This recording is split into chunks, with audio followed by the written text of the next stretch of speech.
We're here. Howdy do, neighbors. How's everybody doing? Welcome on this, well, actually, it's a bright Saturday. I'm still messing with the lights. I'm still trying to get the lighting down.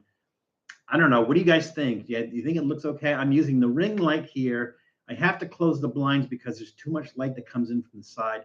I don't really want to rearrange the office. We have Doodle, the Prince of Darkness, joining us. He's already here. He's not at that excited stage yet, but I think he's going to get there quite shortly. But anyways, what do you think? I can adjust this. Actually, the ring light has different settings, so it has like some brighter settings. So I'm gonna ask you guys which one you prefer, right? So here's, let's see, is that it? That's off and on. Here we go. All right. So here's number one. This is number one. That's number two, and that's number three. What do you guys prefer? Throw it out there. What do you guys prefer? Because we can adjust that. I want to eventually get some sort of lighting where we have like some hanging lights or some, low lights that are like over here and over here, where I'm not getting so much glare and stuff. But like I said, still working it out. So welcome everybody, and Doodle, welcome Doodle. Doodle, welcome. Come here. Come here. Say hi to everybody. Or say hi everybody who's in the room right now, at least. Who do we have? Let's see. We have Adam. You're too early with your trivia, I guess. So we have Tom is in the room. Tom is the first one in the room. We have John King. We have 999 Squad. We have, let's see, Adam Hebb. We have Jared Tierno. We have, is that it? Nope. We have Icehand 69. We have Eli. We have Miguel Rangel. Maybe that's it for now, but it should pick up soon. Janice isn't here yet, but I know she will be. Maybe Julie will join us today. So let's see. Let's go back up here because there's a lot going on.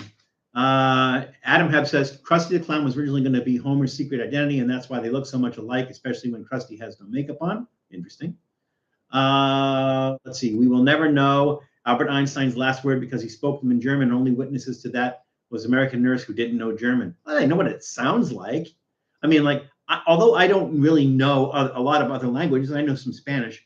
I don't know a lot of other languages. I can make the sounds that they make, and somebody could figure that out. We did that with my Italian grandmother. My Italian grandmother used to, she was from Italy. Or maybe she wasn't from Italy, but maybe she was like, really, she spoke with an Italian accent. And she used to say stuff to us when we were kids. We had no idea what she meant, but we knew we knew how to say the words. We knew how to mouth the words. And that's why later on in life, when I asked somebody what it meant and found out, I was kind of in shock because that's my grandmother said that stuff. So I'm kind of surprised about that, but that's okay. Hitler was not supposed to be spelled like everyone does. It was supposed to be spelled Heidler. He just misspelled it. Okay. So he ruined it for everybody else who had that last name. You look fine, Val, not washed out at all. All right, okay. Just enjoying the sunny day. You look a little pale.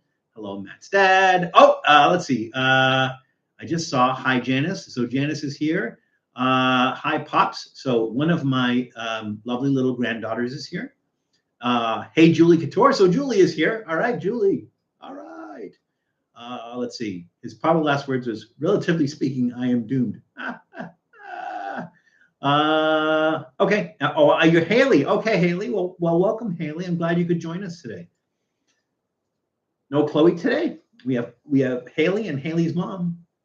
All righty. So Doodle's here. He's kind of like impatient, wants his doodle snack. So let's get him his doodle snack. And I'm sure we'll see him again later. I think we'll see him again later. What did I do with his doodle snacks? Here they are. Oh, he is coming. Good. Awesome.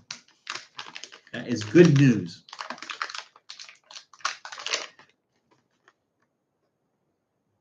So for those who, I dropped the doodle snacks. For those who didn't see, if you go to Janice Yamanaka's channel, if you didn't know, Janice just recently got to 2,000 subscribers. And when she hit 2,000 subscribers, she held good to a promise to do the 2022 Pocky One Chip Challenge. So she did that, and the video just came out. I think it came out yesterday or the day before. I can't remember exactly which. So that's out there. So you can watch Janice eating that. Now, Janice, my understanding was that Janice has a low tolerance for capsaicin, but from what Ed put in the video, it's not that she has a low tolerance for capsaicin. She just doesn't like it. I don't know, Janice. You can be more specific about that. Is it that you just don't like the hot stuff, or you just have a low tolerance for the hot stuff?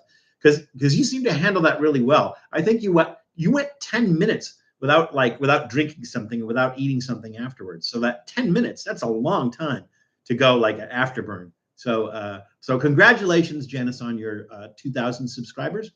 And it's a fun video to watch. So if you guys have not watched that, just go to Janice's channel, Janice Yamanaka, at YouTube, and it's out there.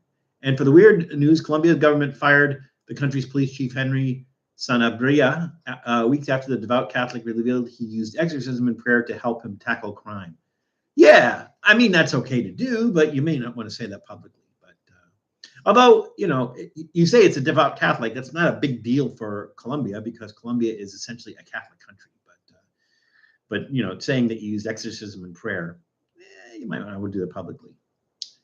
Hey, Chloe. Chloe has entered the chat. Welcome, Chloe. Goopy Bean Green is Chloe. So both granddaughters are there, and Julie is there. It's like a family reunion here now. So how was everybody's week? I didn't see any response. I don't know if I did see a response. What did you guys think of the lighting? So again, we went to 3 different ones. Let me do it again. This is 1, 2, 3. Which one do you guys like? Which do you prefer? And we'll stick with it. Miguel Rangel says 3. There's 3. Ooh, that's 3. Yeah, that's 3. Chloe says 2. Miguel Rangel says 3. Maybe we should do this. We should do this as a poll because I'm gonna. Julie says 7. Of course she does, and John King says 99. Let's do this as a poll. All right.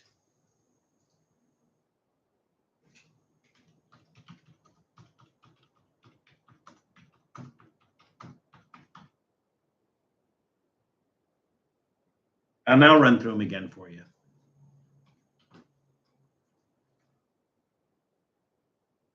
I think this is easier because otherwise I'm going to lose track. All right, poll is up. And again, I'll run through it again. This is 3, I think. Yeah.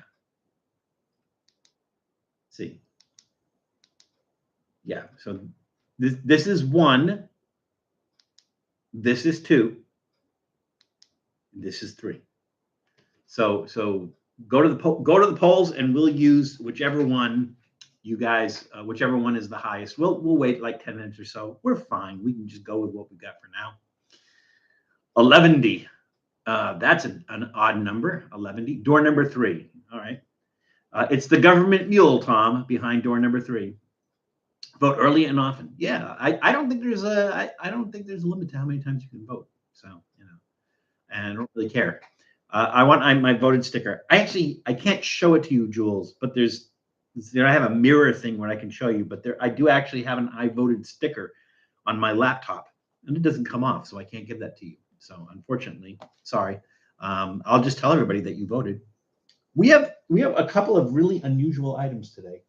But they're I want to say the common items. They're not like they're not like from some other place. I think most of these are American, maybe 1 or 2 things from Mexico, and I think that's probably about it. They're just a little unusual, but we'll get to there when we get to there. Hey, Amy Kiki has just entered the room, and early at that. Welcome, Amy. We have not started yet, so you're just in time.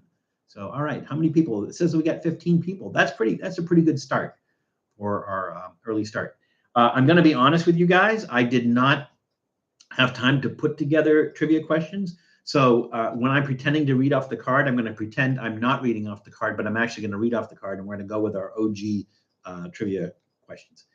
I think that light might be a little bit bright for some of the things, like if I hold them up, I might wash them out a little bit, maybe a little bit. I think I can turn that light down. Let's see. Let's try to do that. Yeah, I think I can turn it down a little bit. That might be better. Let's see. That's a little better. It looks out of focus. Oh, it is out of focus because it's focusing on my face. So there we go. What's today's beverage? Miguel, you are so impatient. We are that's our first thing. We always start with our adult beverage. We will get to that shortly. Let's wait another 5 minutes or so for some more people to come in the room. And chicken fried bondegi. Well, that might help. So I've actually done fried bondegi before, Eli. So if you, I'm trying to remember what episode it was. We were at the Museum of Natural History, the Los Angeles County Museum of Natural History, and we were with the bug chef, David Gordon, and we did bondegi, and we did it. We fried it. So he had like a little fryer. We put it, or maybe I had the fryer. I don't remember. We put it in the fryer. We cooked the bondegi, and it didn't help. But it wasn't chicken fried. So chicken fried would be, well, chicken fried steak, for those who don't know, for those who've never had chicken fried steak, is you take a piece of steak, and that's being very liberal with the term steak. It's a piece of meat of dubious nature. They take the piece of meat and they tenderize it. So they beat the crap out of it with like a mallet or whatever. They tenderize it, then they batter it, then they roll it in, well, different things, sometimes cornflakes, sometimes breadcrumbs. Then they deep fry it. Then they cover it with cream gravy. So there's a lot of stuff going on there, but it's all designed to hide the fact that you have a very poor quality meat that's underneath all this. Now, you could do that with the bondegi. You would not have to do the tenderizing thing, because if you try to tenderize it, it would just turn into mush. But you could batter it, you could bread it, you could fry it. That might work. Eli, do me a favor. Go to the community page, and the community page is a posting there for our suggestion box, and put that in the suggestion box, because we're doing like a bondegi smoothie or something. I think that's there also. So put that in the suggestion box, and we'll try it. Because again, it's no secret that I don't like bondegi. I've tried it probably close to a dozen times in a bunch of different ways, and it always tastes crappy. It's always terrible. But maybe something. I ate my dad. Wow. All at once, Chloe, or a little at a time? So yeah, I'm always willing to try something different. And if you guys are watching my videos, and you've watched me, like some of the things that I've tried, just that most people would try as is, and then I always like upgrade it a little bit. Like I think the last one I probably did was that IHOP blueberry pancake syrup cereal, and then I did it up with actually melted butter, blueberries, and maple syrup. So I'm always doing stuff like that, and I'm willing to do that with the bondegi to try to make it taste, or see if we can make it taste better. So chicken fried bondegi, yeah, I'll give it a shot. So put it in the suggestion box, and we'll get that. Bondegi malted milk. You are an evil man, Tom. Let's see. Did I miss anybody? I don't think so. I hope not. If I did, please let me know. I think the pepper in the chicken fried breading would help. I think so too. Janice. Yeah, so I would use a seasoned breading. I think that would work. I don't know, like maybe instead of breading for that, I would like crush Rice Krispies. I think that might be a nicer thing to use for bondegi, I think. But I'll figure it out. And we'll get it done. We will get it done. All right. So I think I got everybody. Yeah. What about putting those chicken fried bondegi as a hot dog topping? Might work. Might work as a hot dog topping. Yeah. So make it like a Korean hot dog. But not like a Korean, like there's a thing called, there are Korean or Korean corn dogs, I think they are. I can make like a Korean hot dog and use the bondegi, but also like, use some sort of sauce or something. That's an idea too, Eli. Add that to that suggestion, and we'll figure something out. So like, we'll try them on their own, and then we'll try them as a hot dog topping. Yeah, I think that will work well. I just made French toast casserole with blueberry and chocolate chips. French toast casserole. I think I made it the day you came out with that cereal video. It inspired me. That's interesting, a French toast casserole. Did you do like you unfortunately probably didn't do a video or anything that we could watch that, Amy, but that sounds really interesting, really fascinating. Fried bodega. Oh, thank you, Janice. So Janice has just posted the link for the video that we did with the Bug Chef, and so go out there and check it out. So you can see the fried bodega. Now there's other bodega episodes out there. There's one that we did with Katie from Beyond Seattle Eats and Nuff from Main Event Pond, where we did a challenge where we could put the XXX hot sauce on it. We did, let's see, did we do other bodega ones? I'm feeling like we did one or two other bodega episodes. I've had it more times than we actually recorded, but that sound, Amy Kinky, that sounds delicious. It does sound delicious, Amy. That's why I was hoping that you had video or something along those lines. So we're at 1:16 p.m. We can go ahead and get going. I need to get like something. I need to just kind of rework the environment here, but I need to get something where I can put things up on, like, because I used to have the box here, but there's just no room for it now. So we will start with our adult beverage, but first, a card. And the question is, I should do that, like pretend I'm not reading off the card when I'm actually reading off the card. The question is, halloumi cheese originated on which Mediterranean island? There's not a lot of Mediterranean islands. Again, the question, halloumi cheese originated on which Mediterranean island? So that goes over here. Is lighting the right one that we chose? Well, I haven't looked at the poll.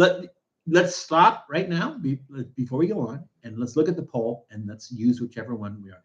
We're on number 3 right now. So let me check the poll. See, number 3 is 71%. I think maybe it's only showing me the highest one.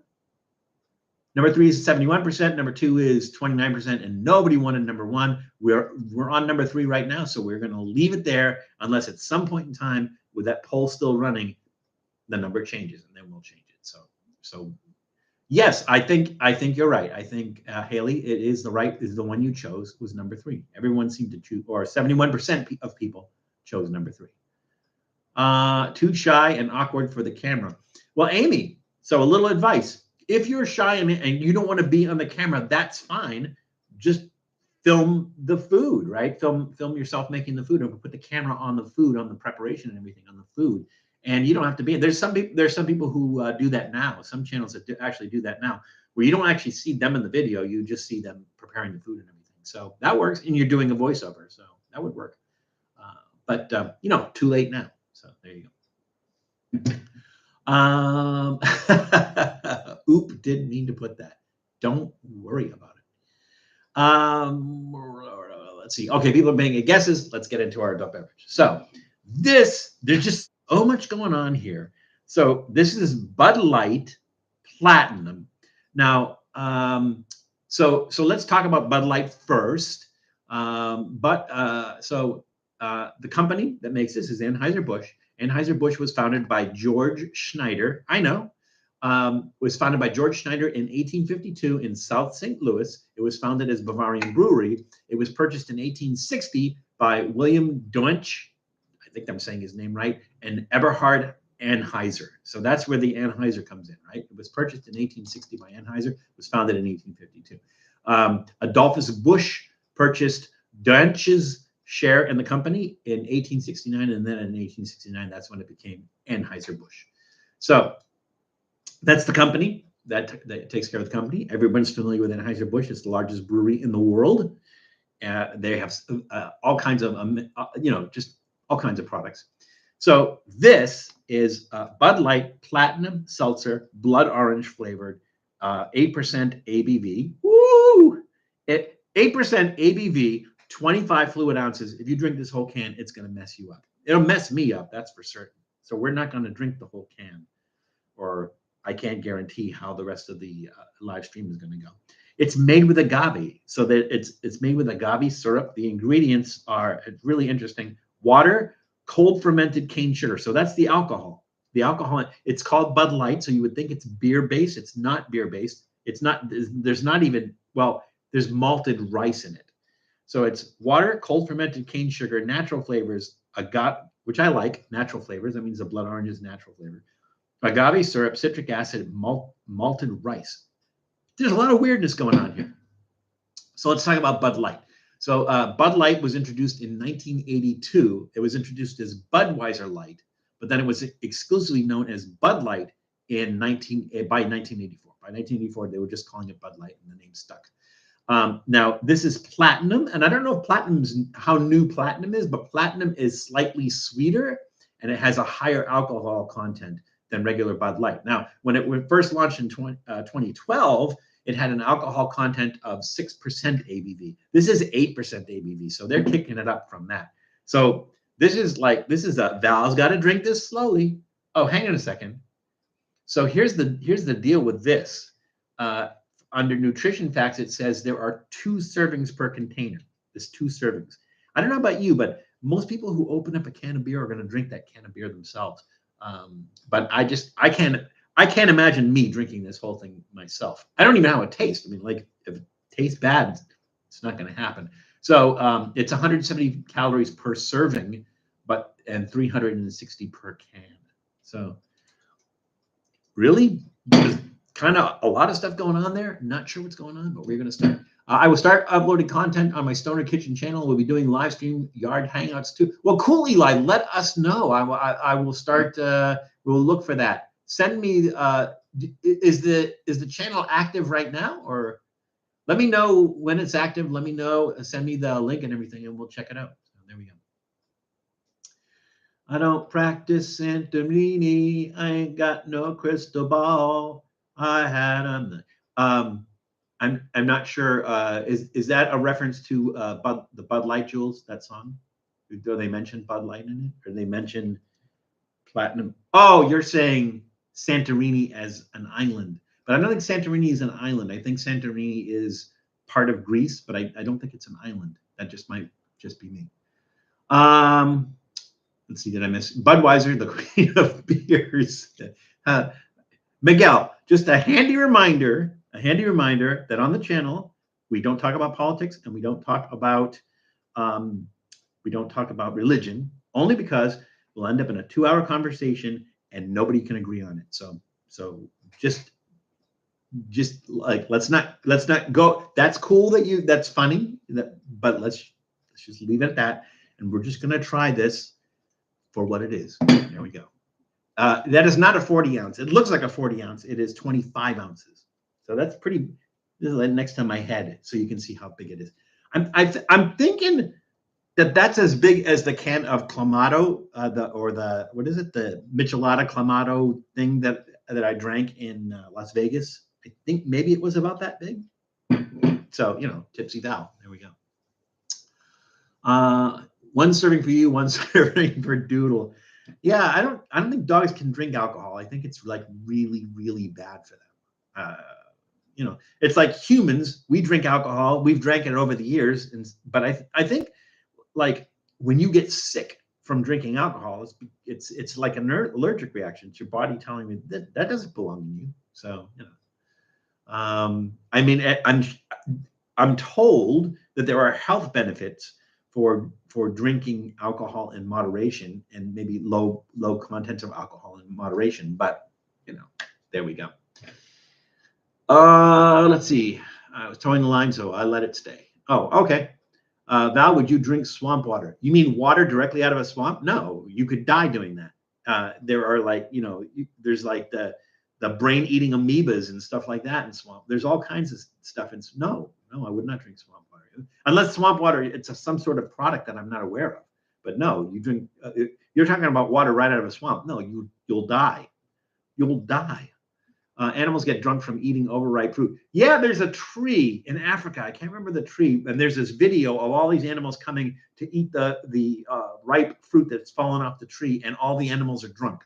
I wish I could remember what kind of tree that was and what kind of that fruit that was. But it was so funny watching the animals kind of going back and forth and passing out and stuff like that. So let's just get into it and try this. Again, Bud Light Platinum Seltzer, blood orange flavored with agave syrup. There's just so much going on in there. All right, here we go. Swamp water is sweet tea and orange juice mixed together. Oh, I would drink that. Sure. I thought you meant water out of a swamp, John. Scared me there for a second. I'm like, no, you'll die doing that. I don't know why I was expecting this to have some sort of color, but it is a seltzer, so you know, it makes sense that it's clear. It smells sweet.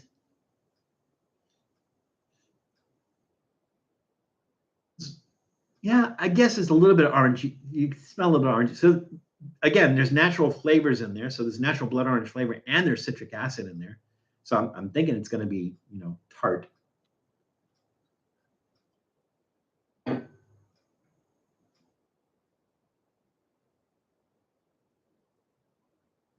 It's not good. It tastes watered down. Whatever else is in there, it tastes watered down. There's this funky aftertaste.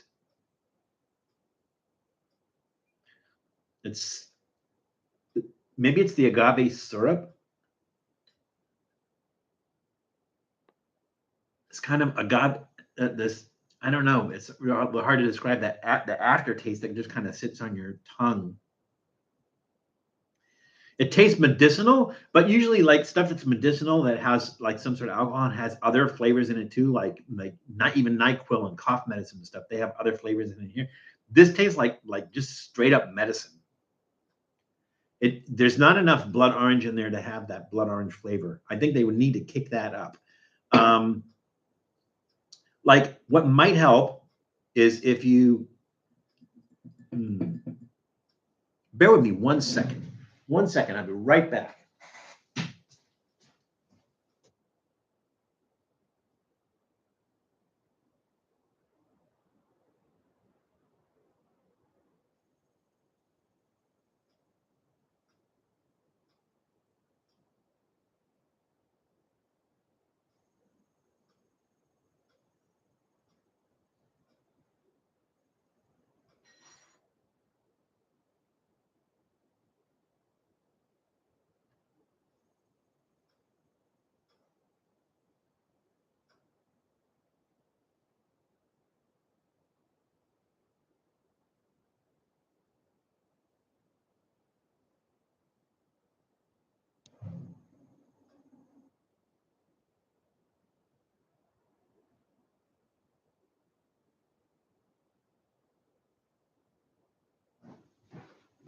Well, that's disappointing. I had some oranges. I cut them in half and they'd gone south. So they were kind of like, they didn't look moldy inside, but they were like, there was no juice in it. They were kind of dried out. I was going to squeeze them in there and add a shot of 99 oranges. Yeah, just like, that'd be deadly. Let's see what I missed while I was in the other room. Hangovers in a can. I think swamp water is an alcohol, just like there is alcohol called ranch water. Oh, I don't know. I'll find out. So John said it's sweet tea and orange juice mixed together, but there's probably something else like vodka or something else in it. But I'll look into it. John, do me a favor. Put that on the put that in our suggestion box, and maybe we'll do it. Maybe we'll do it as our adult beverage on one of the shows, or one of the live streams. I'm sorry. I don't care how much sugar and lemon you put in. Compost tea tastes horrible. Compost tea is that like kombucha, right? Compost tea, is that the same thing? I mean, you just look at it. You're too valuable, Val. You will live forever. I hope not. I wouldn't want to live forever. That would be boring after a while. You should have got Bud Light Platinum beer. It's 6%. Yeah, but this one was more interesting. There was a lot more going on because this is the seltzer. It's blood orange. So there's a lot of different things going on there, and I wanted to try that. That one looked really interesting. So yeah, that's why I chose that one. But yeah, I mean, Bud Light Platinum beer is, just kind of beer. I don't know that there's anything special about it. We could do that as a beer, but Miguel, put it in the suggestion box if you think we should do that. I'm okay with that. It's just not that interesting or not that unusual, but if you guys would like me to, I'll do that. All right. Hey, Room Hat is in the room. So you're the hat in the room, Room Hat. And Room Hat, I don't recognize your name. So it could just be that I don't recognize your name and you've been here before. But if not, what brings you to our chat and where are you from? I mean, I don't need a street address, just the kind of general area where you're from.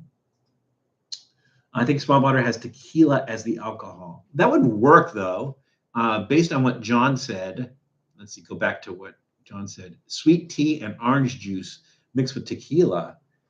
You're just adding sweet tea to a tequila sunrise, I think, if that's the case. So that actually sounds good. We haven't done any like mixed drinks. We haven't done any like scotch or vodka or even wine. But there's no reason why we couldn't. So if you guys have ideas for stuff, just throw it out there in the suggestion box, and we'll get to it and we'll put it in some of the live streams. So there we go. Composted material plus water equals compost tea. Okay. Because I think like kombucha tea is like, it's not composted, but it's fermented, and it's usually there's mat of fermented vegetation like sitting on the top of that, and it's the nastiest looking stuff. But I think we did kombucha tea on one of our live streams, and I don't think I liked it very much. My mouth is on fire from the habanero fish tacos from Del Taco. I didn't know Del Taco did habanero fish tacos. Either that or I did the habanero. I think maybe I did the habanero fish tacos and they just weren't that hot. I don't think so. Forest Lost. And again, Forest Lost, there's a name that doesn't sound familiar. But again, you might have been here before and I just don't recognize your name. So Forest, where are you from and what brings you to our channel? And have you been here before? If you've been here before, that's on me. So I apologize. Either way, welcome to the channel or welcome back. USFL is on right now, Val. Great for those who follow USFL, which I don't even know what it is. United States, Florida. I don't know what USFL is. So apparently it's not like I'm going to shut off this live stream and go, hey, thanks for joining, everybody. I'm going to go watch USFL, whatever that is. So that's not going to happen. Now, John, if you feel the need to go watch USFL, I understand. And always like having you here. But there we go. United States Football League. Oh, okay. They've kind of, maybe they've been, if I'm not mistaken, isn't that the indoor football league? The ones that play football indoors? Wasn't there some sort of indoor football league? Didn't like Gene Simmons or Kiss or something have some sort of football team? Not that he played, but he owned a team, owned some indoor football team or something. I don't know how it works. Anyways, this stuff, I'll give it another try. It's not good. It's not. It tastes like. You know what this tastes like? It tastes like bar water. And for those who don't know what bar water is, if you go into a bar, there's that little like trough, right? So when the guy's mixing drinks and something comes out of there and everything ends up in that little trough. And after a while, they collect that. They call that bar water. And every once in a while, there's like some challenge where they challenge somebody to drink the bar water. This tastes like, to me, what would be like, because it tastes like there's alcohol there, different kinds of alcohol. It tastes watered down and everything. That's a thumbs down for me. This is not pleasant. This is not nice. This is not good. Unfortunately, I did not have an orange to squeeze in there or a blood orange to squeeze in there. That might have helped. But if you have to buy something and put that in there, then it's not really worth it. So yeah, that's going to get a thumbs down for me. Let's go back to our card. And the question was, halloumi cheese originated on which Mediterranean island? And the guesses were, let's see, that was years ago. Let's go back there. Okay, Miguel Rankel said England. It is an island, not the Mediterranean though, but great guess. Tom said Quatopia. I'm pretty sure that's correct, that it was Quatopia. And Tom, for those who missed it, Tom, who on this channel, his answer to everything is kumquats.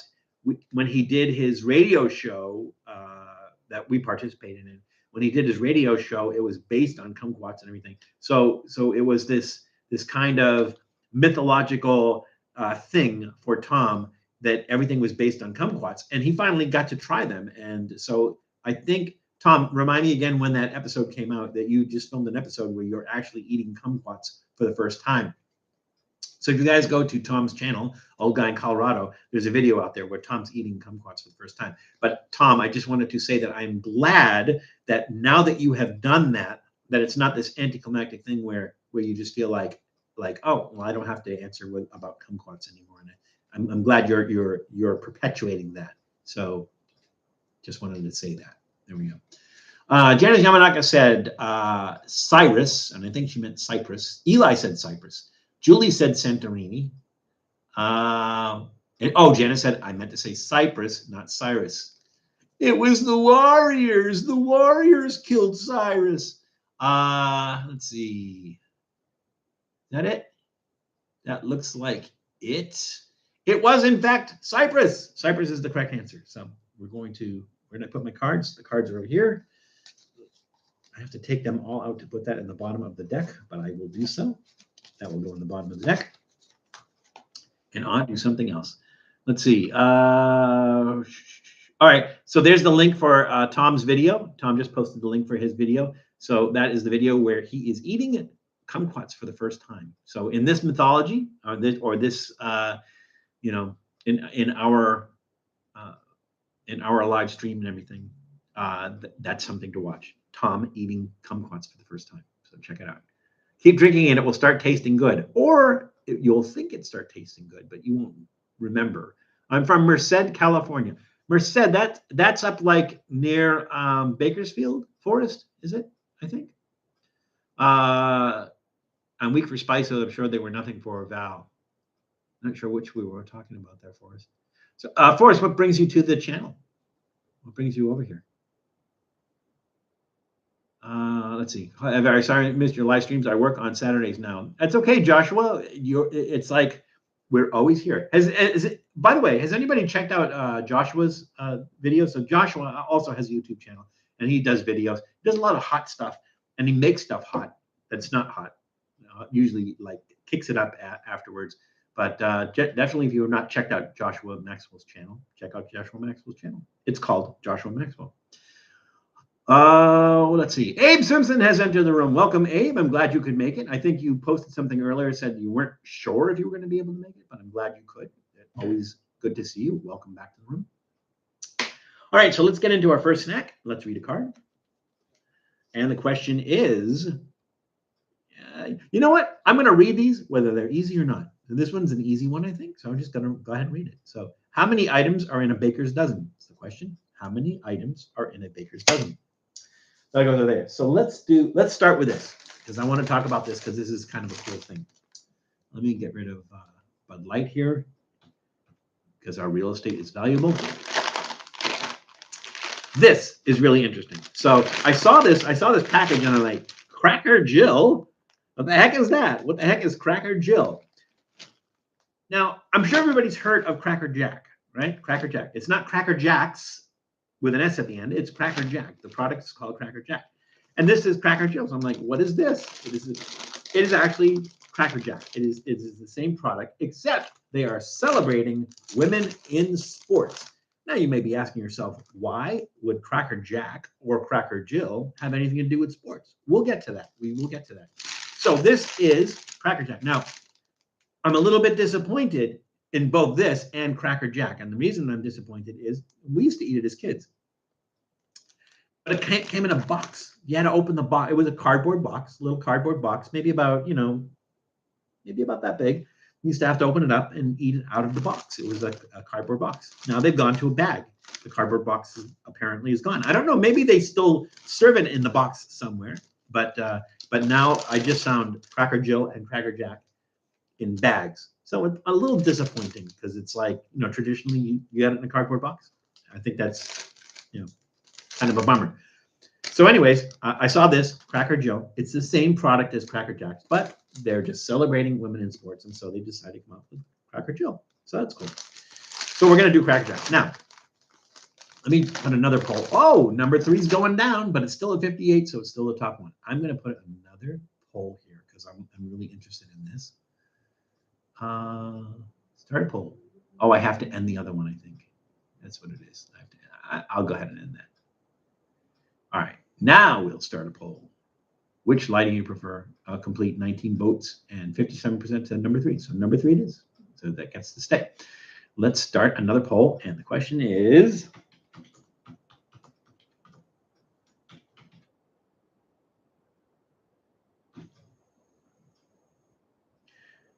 boom, there it goes. So the question is, have you had Cracker Jack? Have you eaten Cracker Jack before? Now, Cracker Jack has been around forever. So let's go into the detail on this, right? Cracker Jack is said to have been invented by Frederick William Ruckheim in Chicago in 1871. In 1872, he bought out his partner, William Brinkmeyer, to form the F.W. Ruckheim Company. In 1896, the first lot of Cracker Jack was produced. In 1922, the company was changed. The name of the company was changed to the Cracker Jack Company. So Cracker Jack was the company. Cracker Jack Company was purchased by Borden. Yeah, Borden, the milk people. Was purchased by Borden in 1964, and then it was sold to Frito-Lay's parent company, PepsiCo, in 1997. So since 1997, it's been owned and produced by PepsiCo. Now, the reason I said, what does it have to do with sports? It is referenced in the 1907 song, Take Me Out to the Ball Game by Jack Norworth and Albert von Teiser, the 1970s. Now, anybody who's been to a baseball game has heard Take Me Out to the Ball Game, because I can't remember, maybe it's in like the 7th inning or something. I've never been to a stadium where they don't play Take Me Out to the Ball Game and the whole stadium sings along. So let's sing it now, shall we? Take me out to the ball game. Buy me some peanuts and Cracker Jack. There we go. So that's the reference. That's the sports reference. Buy me some peanuts and Cracker Jack. 1907, there was a reference to Cracker Jack in that song. So today we're doing Cracker Joe. So let's see. 100% of people said yes, they've had it. I was thinking this would be like an unusual thing, and some people just have not had Cracker Jack. What is in Cracker Jack? Candy-coated popcorn, peanuts, and a prize. And I say it that way because there used to be this jingle back in, I want to say the 60s or the 70s. They had TV commercials, and the song was candy-coated popcorn, peanuts, and a prize. That's what you get with Cracker Jack. What was his name? Jack. I can't remember his last name. Famous character actor, and he used to do Cracker Jack's commercials. And I think in the commercials, like he always wanted Cracker Jacks, and somehow they were just out of his reach, and he couldn't have Cracker Jacks. Does anyone remember who that guy is? His name is Jack something. I can't remember his last name. He was in the Cracker Jacks commercial, but he's a character actor. He was in Cocoon. He appeared in several episodes of Get Smart. I just can't remember his name. So I know that's a hard one to look up, especially if you don't know, have any references and everything. But we're gonna do Cracker Jacks today. So again, this is candy coated part, and the candy part that's coated is molasses. That's usually. Thank you very much. Ice Hand got it. Jack Guilford, you're absolutely correct, Ice Hand. Thank you so much. Peanut skins and corn kernels all up in your smile afterwards. Yeah, exactly. It got stale real quickly in the cardboard boxes, even with the wax coating. Yeah, but there's just something nostalgic about eating out of cardboard boxes, and I guess those days are done. Bottom of the 7th, that's what it is. Gingerbread Dad, thank you so much. Yeah, that was like I said, I've never been to a baseball stadium where they don't sing that song somewhere during the game. And you said bottom of the 7th, that sounds about right. Oh my God, Screaming Yellow Zonkers. Whatever happened to those? I remember those. That was like back in the 70s, I think. Screaming Yellow Zonkers. I remember Screaming Yellow Zonkers. So whatever happened to them? They had some really interesting and very psychedelic commercials for Screaming Yellow Zonkers. And Crunch and Munch. Yep, Crunch and Munch. That was another one. If they don't win, it's a shave. It might be. Maybe like they lost a bet and they have to shave down the other team. We were in an Applebee's. Don't judge. We were in an Applebee's last night, and they had the Dodgers game on.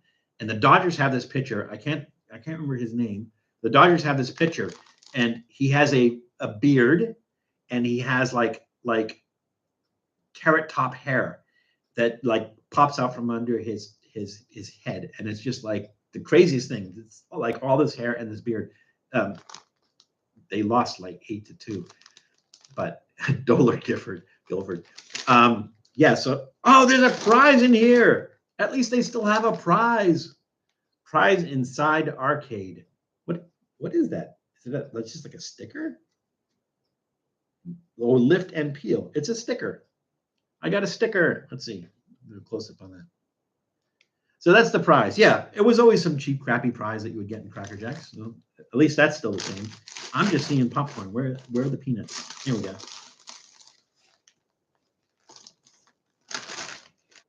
It has a cool smell. It's not quite caramel corn, but again, it's not caramel. It's molasses.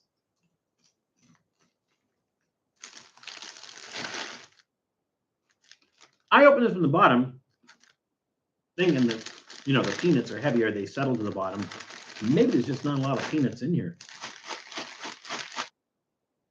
This is a product that never really changed. Like, you would think like over the years, they're like, let's make Cracker Jack with almonds or something like that. And, or let's do like, let's add some flavoring to the popcorn and everything. They really never did that. It was just like, they just kept the product the way it is.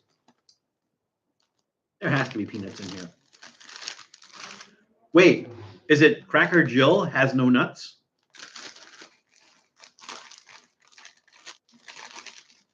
That can't be right. I think there's peanuts in the ingredients. Yeah, I know. I heard it when it came out of my mouth. It says peanuts in the ingredients. Did not mean it like that.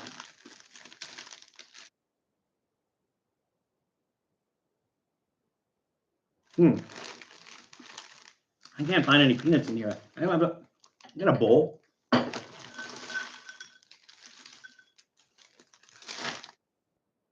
They were all in a clump together. And the peanuts are coated with candy, or candy coated as well. All right, here we go. Yeah, there we go. Always like 8 nuts in there with the broken dreams and kernels. Absolutely right, Julie.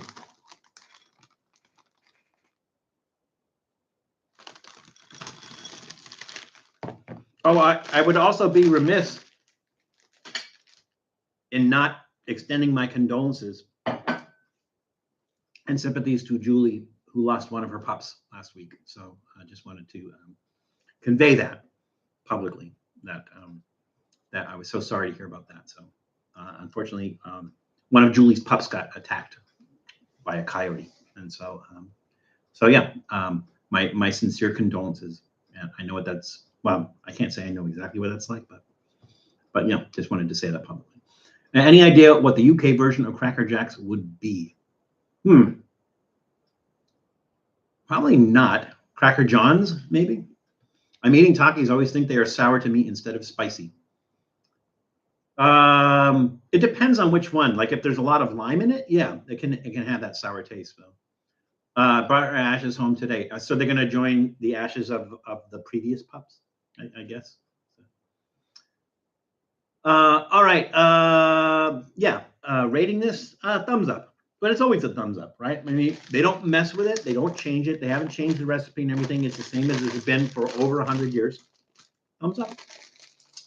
I was surprised because it looks like 100 people in the poll, 100% of the people in the poll have all tried Cracker Jack. I thought it was going to be something that like people haven't tried before, but apparently it's such an American thing that everybody's tried before. Well, let me ask, because who do we have in the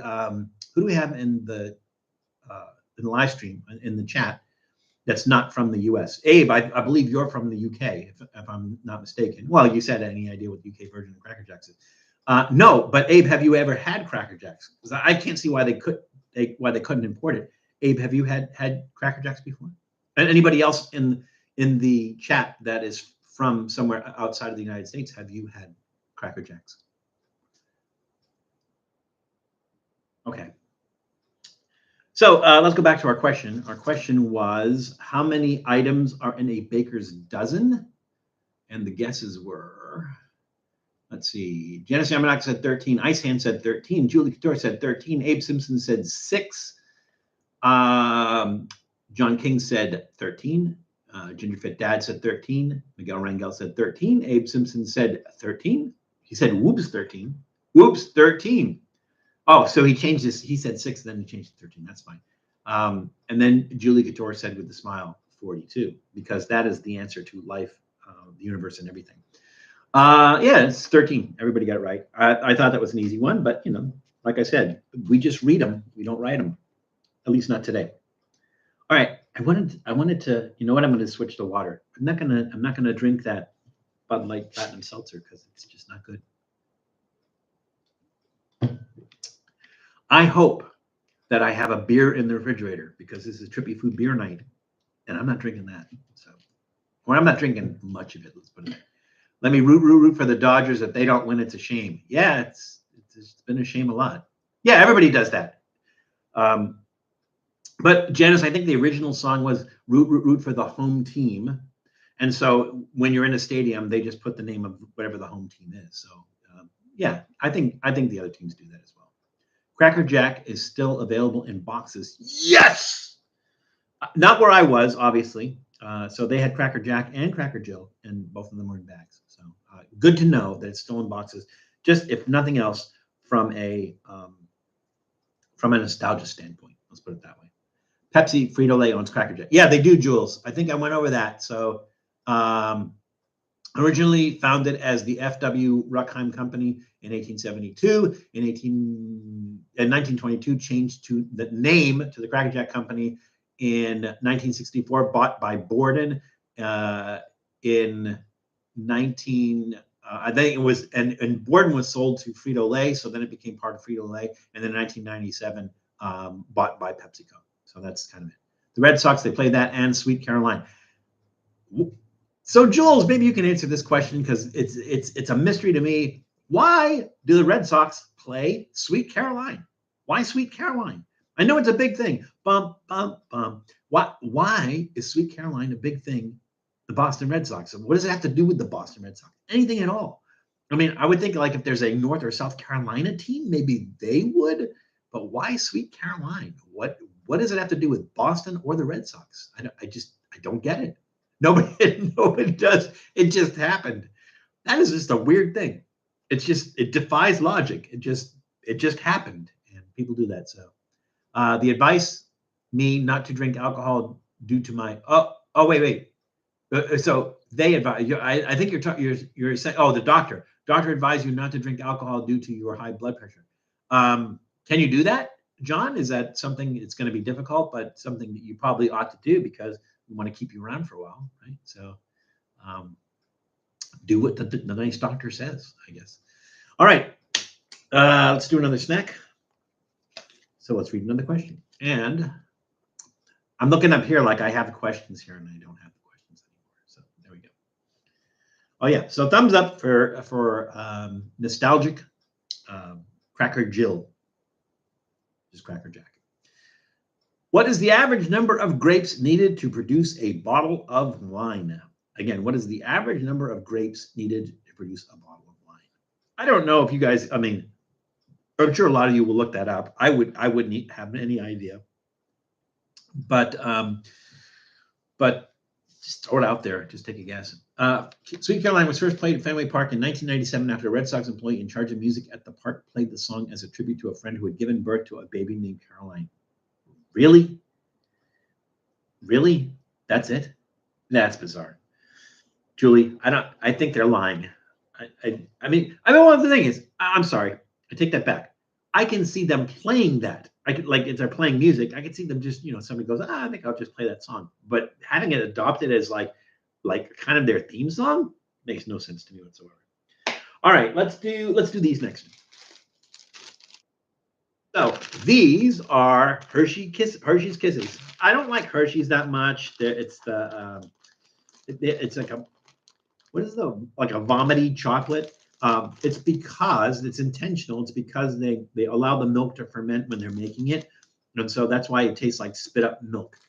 But that's what I don't like about Hershey's product. This is white chocolate, so maybe it's not as bad. But this is Hershey's Kisses birthday cake flavor. This has probably been out for a while, but I just happened to be at the dollar store and I saw this. I don't think we've done this before, and so I decided to pick this up. So these are Hershey's Kisses birthday cake flavored cream, or birthday cake flavored cream. So maybe they're cream filled with sprinkles and other natural flavors. Cake is not a natural flavor. Made by the Hershey Company, yada, yada, yada. Nothing specific in there. So the Hershey Company. Let's see. Hershey's. Right. Hershey Company was founded in 1894 as the Hershey Chocolate Company in Lancaster, Pennsylvania by Milton S. Hershey. Here's a good question. Has anybody been to Hershey Park? I guess there's a theme park there in Hershey, Pennsylvania. Hershey, Pennsylvania, I believe, Hershey, Lancaster, that's all in Amish country. So it's kind of like near Harrisburg, which is kind of like in the lower center part of Pennsylvania. I have not been there. My younger brother Philip was born in Harrisburg, which is near in that same area, but have not been there in a long time. But has anybody been to that theme park? My understanding is like when you're downtown Hershey, because Hershey is a city now apparently. When you're in downtown Hershey or near the factory, that the street lights are shaped like Hershey's Kisses. That's what I'm told. Let's see. When is the next burr? Okay. Yeah, that's it. Apparently caught on. No. The Pats have your love by Outfield as the outfield. Okay, here's another strange thing. Because a radio host sang it once. We are just fans that make ridiculous stuff canon. Yeah, apparently because the Outfield had songs about baseball. Outfield, right? It has nothing to do with football. There we go. Let's see. The stream, skip out for a second for anyone else running fine now. I didn't. Oh, yes, many times at one point I had a season pass for. Oh, okay. We're not talking about this stream skipping out. Oh, you're talking about Hershey Park. Went to Hershey Park once. Would like to go again. Bluebell chocolate pickle ice cream.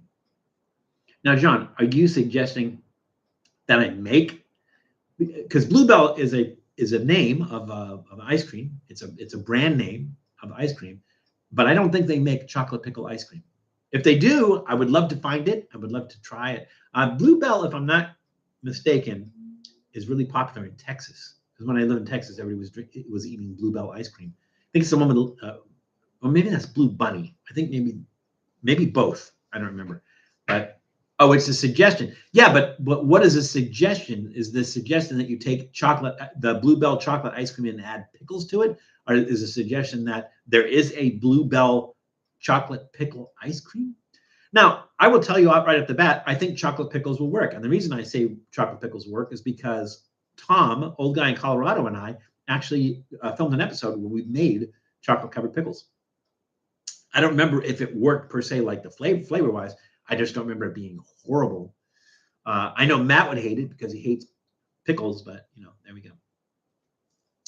Thanks, Jared. Did I not mention Jared? Did I welcome you to the room, Jared, or did you kind of sneak in and I didn't see you come in? I just want to make sure. I have to give it to Hershey Park. They have zoo in the middle of the park, and there was once a flood that came out of nowhere, and they got all but unfortunately 2 of their animals out in time. Oh wow. It must not be a very large zoo, I would think. Chocolate ice cream and pickles blend together. Oh, okay.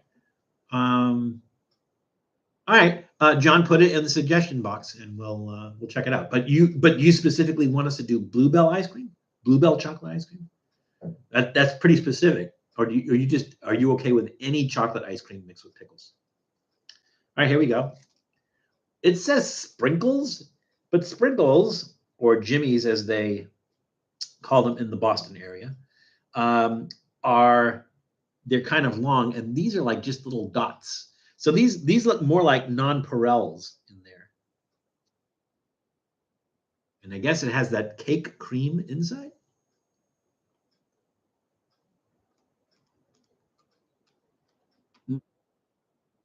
Those little nonpareils are crunchy, but I guess it's a good thing. Here's what I'm gonna do. I'm gonna cut one of these in half. I want to see if they're cream filled. Bluebell creameries are from Texas. That's what I thought, which is hence why they're popular there. Yeah, that's what I thought.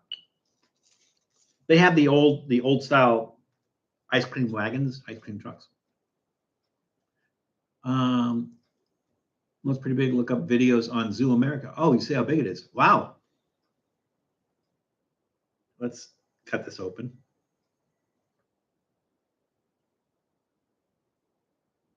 That looks pretty solid inside.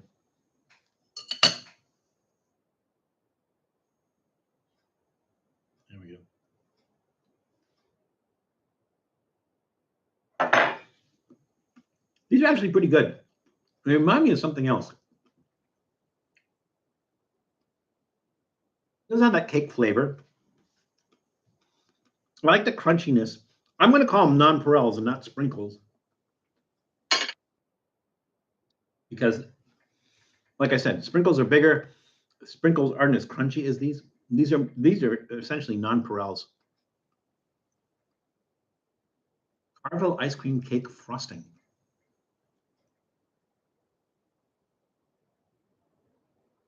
These are pretty good. I'm going to give this a thumbs up. Again, it does not have the Hershey pukey taste of Hershey chocolate. These are pretty good. They're exceptionally sweet. I can't see eating a lot of those, but they're pretty decent. I'm going to give it a thumbs up. I'm not, as you guys well know, I'm not a big sweets aficionado, but there we go. Carvel ice cream. Does everybody know what Carvel ice cream is? Because Carvel ice cream, I think it's national. I'm pretty sure it's national, but I seem to remember, like, when I was living in the Boston area when I was younger, that Tom Carvel was the guy who started the company, and he used to do his own commercials. There's some people who should not do their own commercials. Tom Carvel is one of them. Frank Perdue is another one. Frank, if you don't remember, Frank Perdue is a chicken company, a company that sells chicken. And Frank Perdue was this kind of, he looked a little bit like a chicken without feathers. And he used to do his own commercial, but they don't really have that voice, like Frank Perdue kind of talk like this. I'm Frank Perdue, or like Orville Redenbacher, right? Orville Redenbacher. People who like, yeah, it's questionable whether they should do it. But Carvel, Tom Carvel used to do his commercials for Carvel ice cream, and he used to be like Tuesday and Sunday at Carvel ice cream. He sounded like Johnny Most, the guy who used to do the announcing for the Boston Celtics. But I don't know how widespread Carvel ice cream is. I don't know. Like, I think there's some places locally that have like Carvel ice cream. You go in there, and you can still get Cookie Puss and Fudgy the Whale, which are the cakes. But is what Carvel ice cream cake frosting is what I think they taste like. Yeah, probably similar to that. I'm pretty sure. Maybe you guys can tell me. These probably been out for a while, but again, sometimes like grocery outlet and the dollar store is where products go to die. So this is like end of life. They usually go to die at the dollar store and stuff. I got this at the 99 cents only store. They still call it 99 cents only, but now their thing is like, oh, well, it's not that everything is only 99 cents. It's something 0.99 or like at 99 cents. So things are like $1.99, $2.99. There was something, it was like salmon they were selling, and it was like $12.99, but it ended in 99, and so that's their shtick. So it's no longer just like a dollar, because it used to be, the shtick used to be, it's a dollar store, but it's a penny less than a dollar because it's 99 cents, so it's going to be cheaper than a dollar.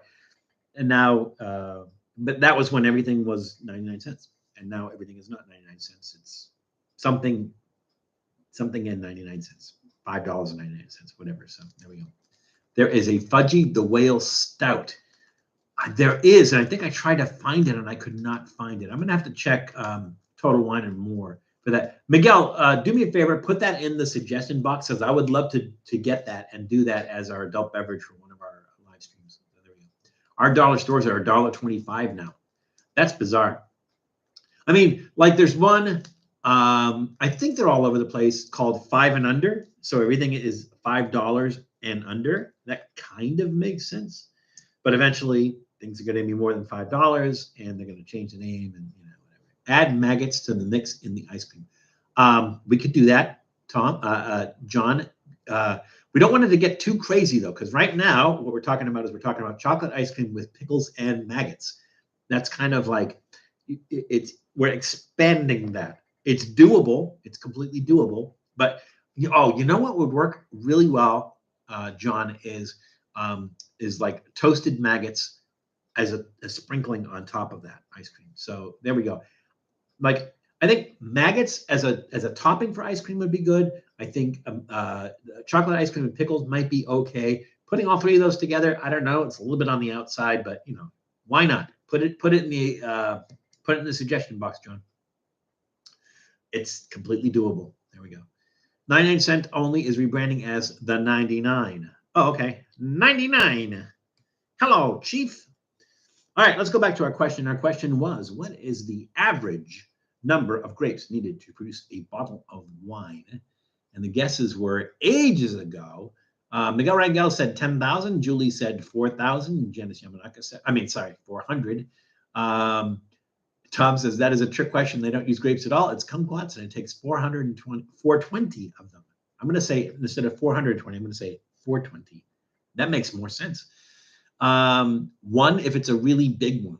That's a really big grape. And Janice Yamanaka says 400. That looks like the only guesses. The correct answer is, in fact, 600. 600. So, we're not doing points or anything anymore. So, we all learned something. 600. And again, the thing is, I'm just going by what's printed on these cards. They may not be completely accurate. They may just be like, that's what they thought, or that's what they, found or something. They may not be completely accurate. So, and always fact check. Always do research on stuff to find out, stuff. Always use multiple sources. There you go. You guys could be right. You could all be right. It could be 10,000. It might be 400. Who really knows? I don't. Yeah, exactly, Jules. Who's actually counting those grapes? I call shenanigans. No, shenanigans is beer. All right, so let's ask another question and move on to our next snack. And the question is, what is the favorite food of fictional characters, Teenage Mutant Ninja Turtles? Again, what is the favorite food of fictional characters, Teenage Mutant Ninja Turtles? We'll put that over there. Let's see. Let's do 1, 2, 3, 4. Let's see. I did 2 snacks, right? 2 snacks. And I have 7. Let's do this. Let's do one more snack, and then we'll do our soft drink, and then we'll finish up our snack. So let's do this one next. And this is hazelnut and nougat Barebells plant-based protein bar. So Barebells, let's see. Barebells was founded by Cleona Lee in Stockholm, Sweden in 2016. I think it was like 4 years later that it came to the United States. It wasn't until like 2020, something along those lines. But it was founded by Cleona Lee. And it was founded by somebody else, but nothing mentions who that other person was that founded it. But Cleona Lee, who I think is like a model or something in Sweden, she founded it with somebody else in 2016. All right, so let's get rid of some of this stuff because it just takes up a lot of real estate on my screen. There we go. All righty. So again, plant-based protein, but maybe there's like cocoa or chocolate or something in here, or the equivalent of chocolate because there's no milk. Ingredients: vegan protein blend, soy protein, isolate pea protein, rice protein, vegetable glycerin, maltitol, polydextrose, cocoa butter, fructose, unsweetened chocolate, roasted hazelnut pieces, sunflower oil, rice flour, natural and artificial flavors, tapioca starch, cocoa processed with alkali, sunflower lecithin, and sucralose. Contains soybeans and hazelnuts. Well, it better contain hazelnuts. You put it right on the outside. It contains nougats too. All right, here we go. Yeah, so there's cocoa, and they don't use milk in it, obviously.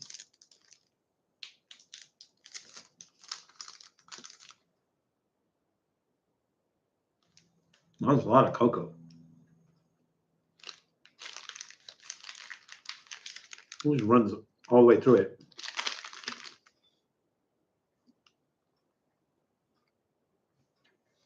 Need something crunchier in there. Need bigger pieces of hazelnut for more crunch.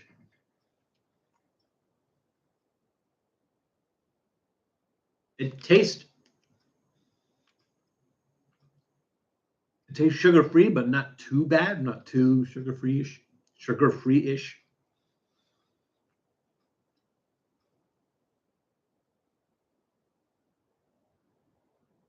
Chewy. Almost like caramel, but there's no caramel in there.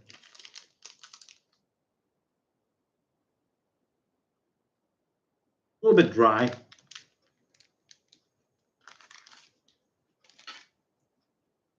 There's something crispy in there, but it's not the hazelnuts.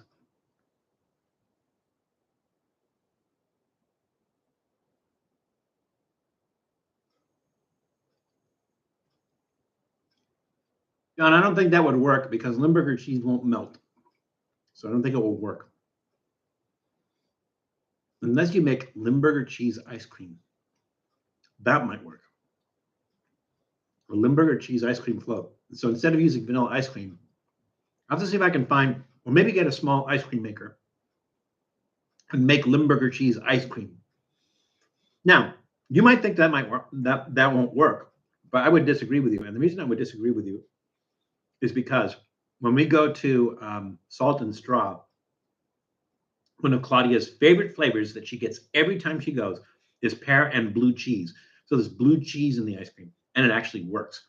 So Limburger cheese, not that crazy, but I would not say vanilla ice cream. I would say Limburger cheese ice cream. I would have to have that made because, like I said, Limburger cheese doesn't melt or blend, so I don't think that would really work. But a Limburger cheese ice cream root beer float, that would be yeah, that could work. So John put that again in the suggestion box, and we'll take a look. We'll try to make that happen. This is okay. I like that it's not overly sweet. It does have the flavor of nougat. It does have the flavor of hazelnut. I think, if I'm not mistaken, to make nougat, I think you need egg whites to make nougat. It would not be in here because this is vegan, obviously. And I think nougat uses egg whites, if I'm not mistaken. Egg whites and sugar. I could be wrong, but that hardly ever happens. It's okay. It's pretty good. Again, there's that kind of artificial sweetness kind of flavor. There's some interesting texture in there. I'm going to say thumbs up, but maybe a thumb, not an enthusiastic thumbs up, but a thumbs up, trending downward slightly. It's good. It's pretty good. I can't see eating that on a regular basis and everything. It tastes like a sugar-free, low calorie kind of thing. But I think they say it's not low calorie. It's not. Let's see. It says there's sugar in there. But I thought I saw something that said like not a low calorie food or something, but that's okay. Well, let's see. 220 calories per serving size 1 bar. So 1 bar is 220. I don't know. Is that a lot? 220 for that? I don't know. Another suggestion, Limburger cheese with vanilla ice cream. Oh, no. I think I was reading the same thing. Yeah, I was. Okay.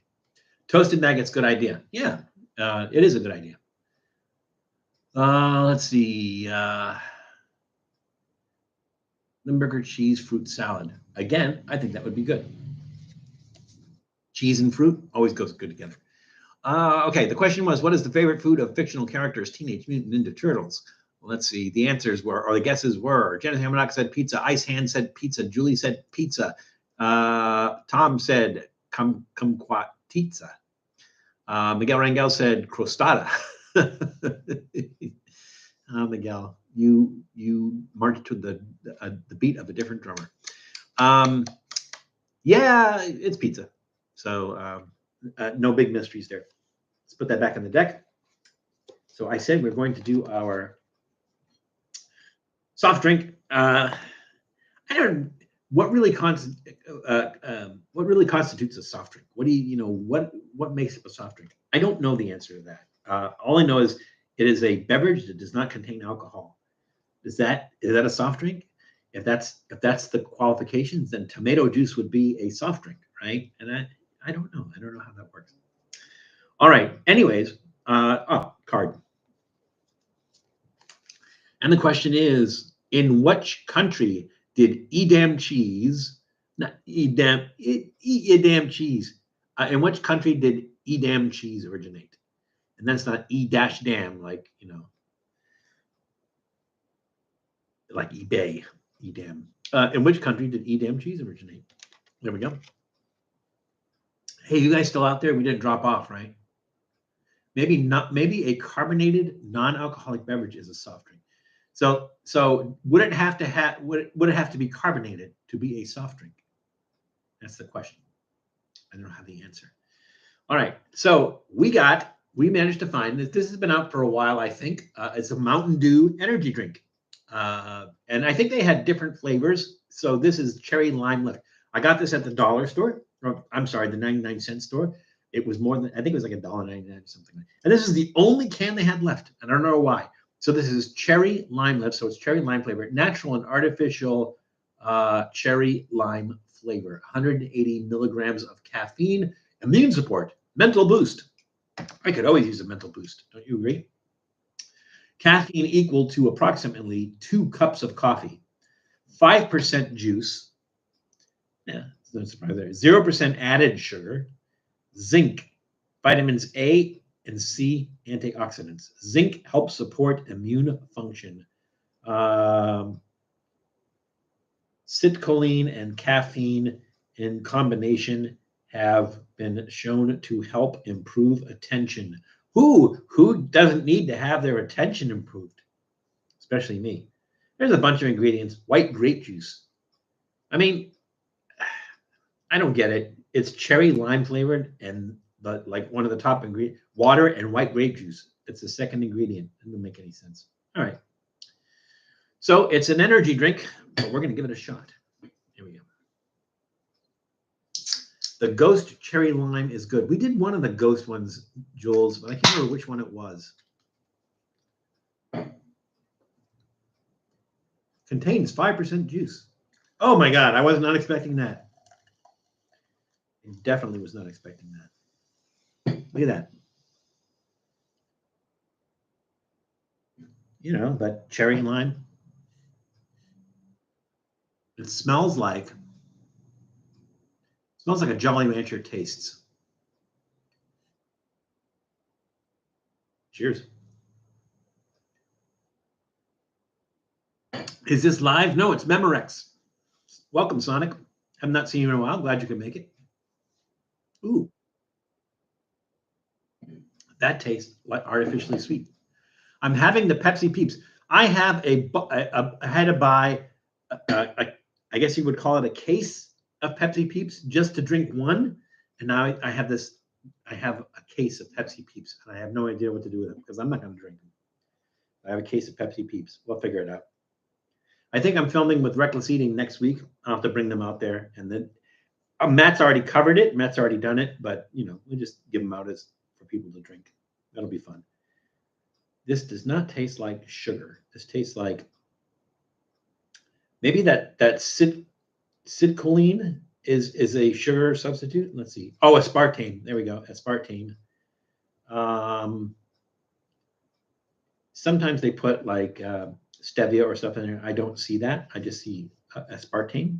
So that's the sweetener of choice. But it definitely has a flavor of artificial sweetener.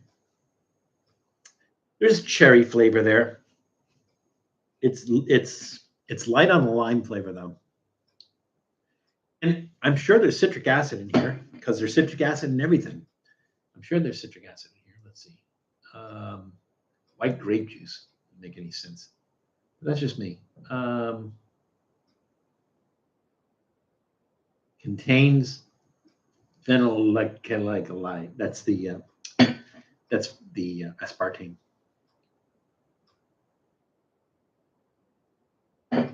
I'm getting cherry. I'm not getting so much lime. It's a weird sweetness. I think if I was on the road and I stopped at like a convenience store, like in the middle of nowhere, and I was driving a long time and I wanted to like perk myself up because it has the equivalent of 2 cups of coffee, I might get this. But the thing is, I don't think I would enjoy. I'm going to give that a thumbs. I'm going to give that a thumbs in the middle, trending downward. It doesn't suck totally, but it's not great. I don't really enjoy the flavor of this. It tastes. Kind of tastes like. It tastes like those.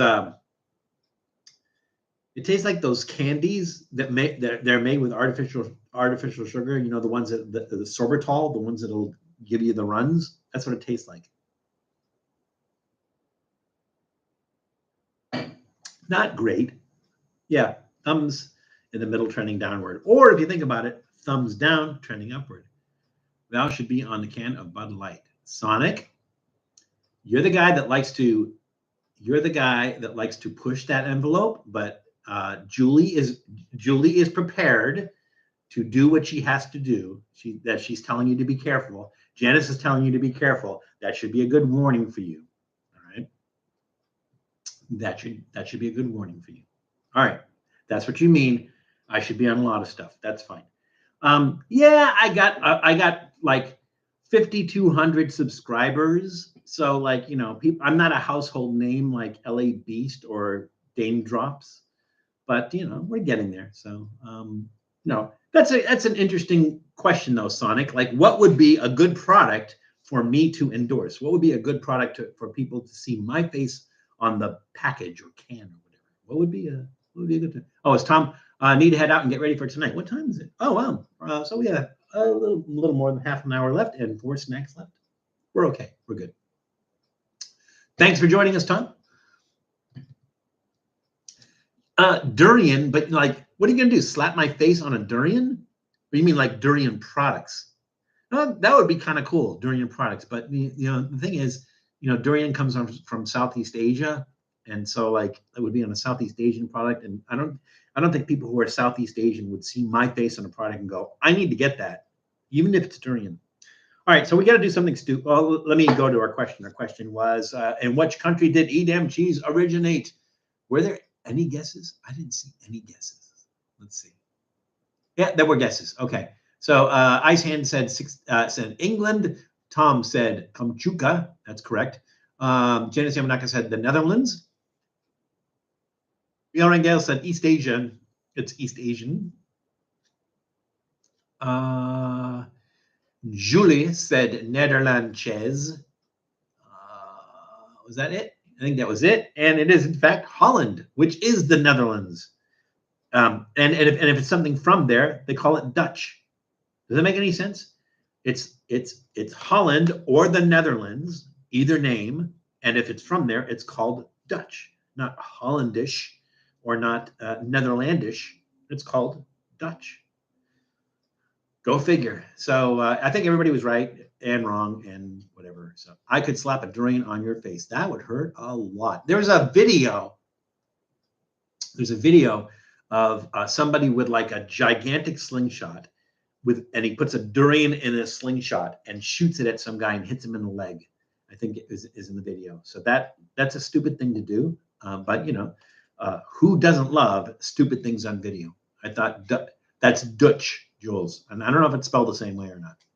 It looks like Van is just catching up to the Van. I think he meant Val, Sonic. Yeah, well, I Sonic, I go off on a tear and I start talking about stuff and then I go back and I check it out. So I like Miller Lite, Beck's, Heineken, and sometimes I drink Corona beer. I tend not I don't really like domestic beers, Sonic. I think the last time I had a Heineken was we did a collaboration with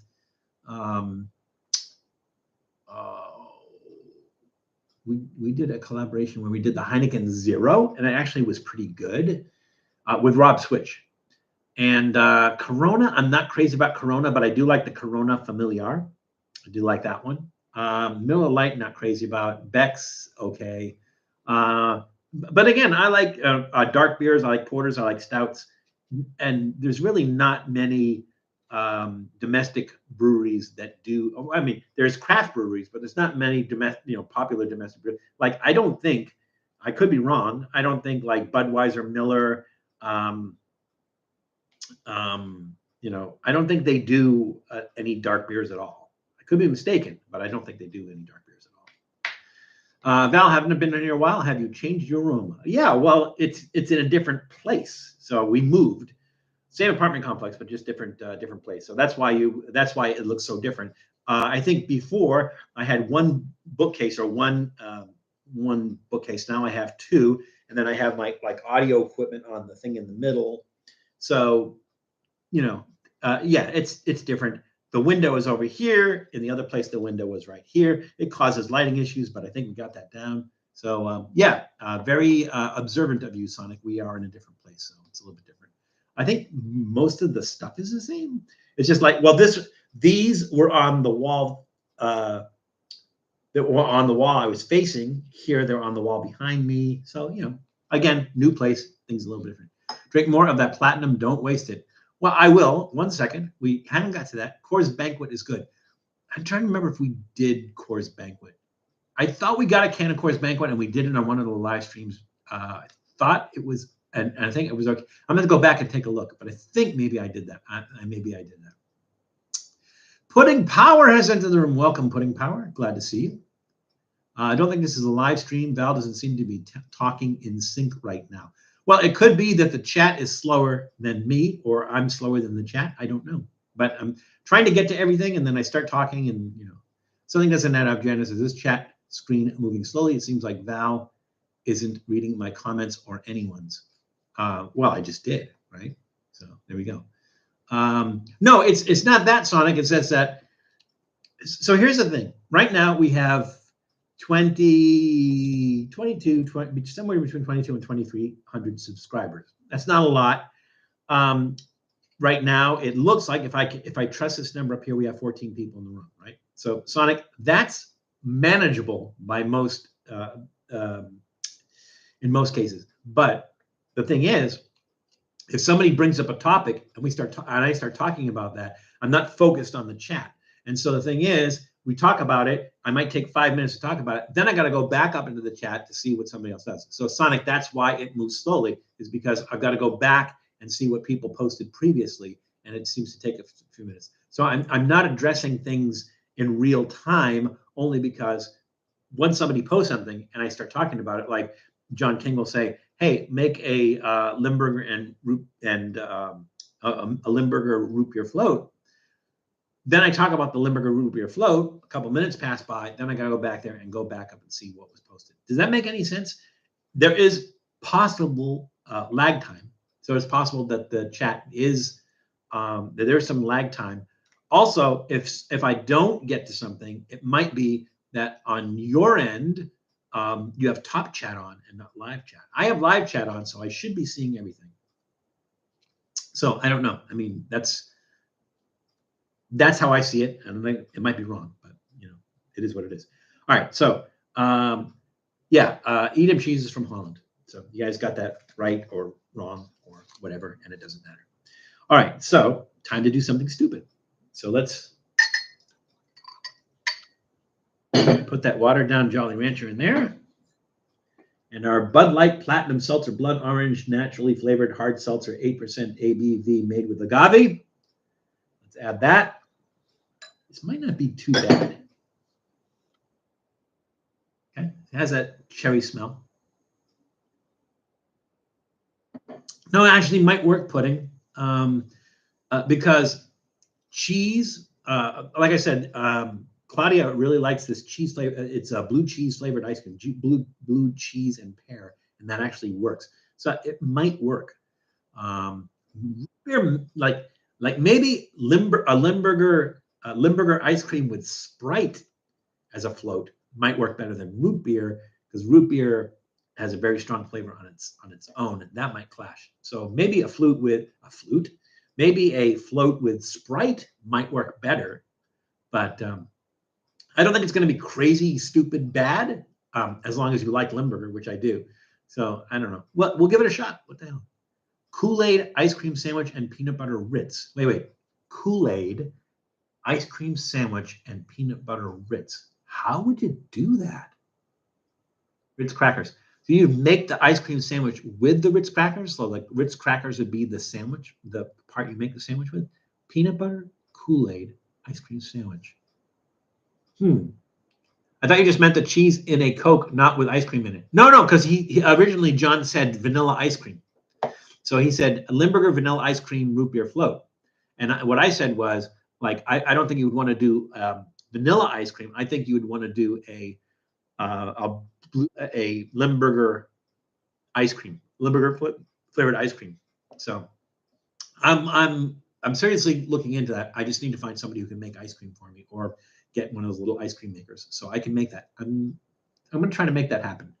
Had goat cheese summer salads with sweet fruits. Yeah, absolutely. Fruit and cheese go together just fine. So yeah, absolutely. But Sonic, I don't know, Kool-Aid ice cream sandwich and peanut butter Ritz. It's doable, obviously, but the logistics of that are a little strange. I'm not sure exactly how that would work. Kool-Aid. Oh, maybe the Kool-Aid you don't add water to it. So you use the Kool-Aid powder. That might work.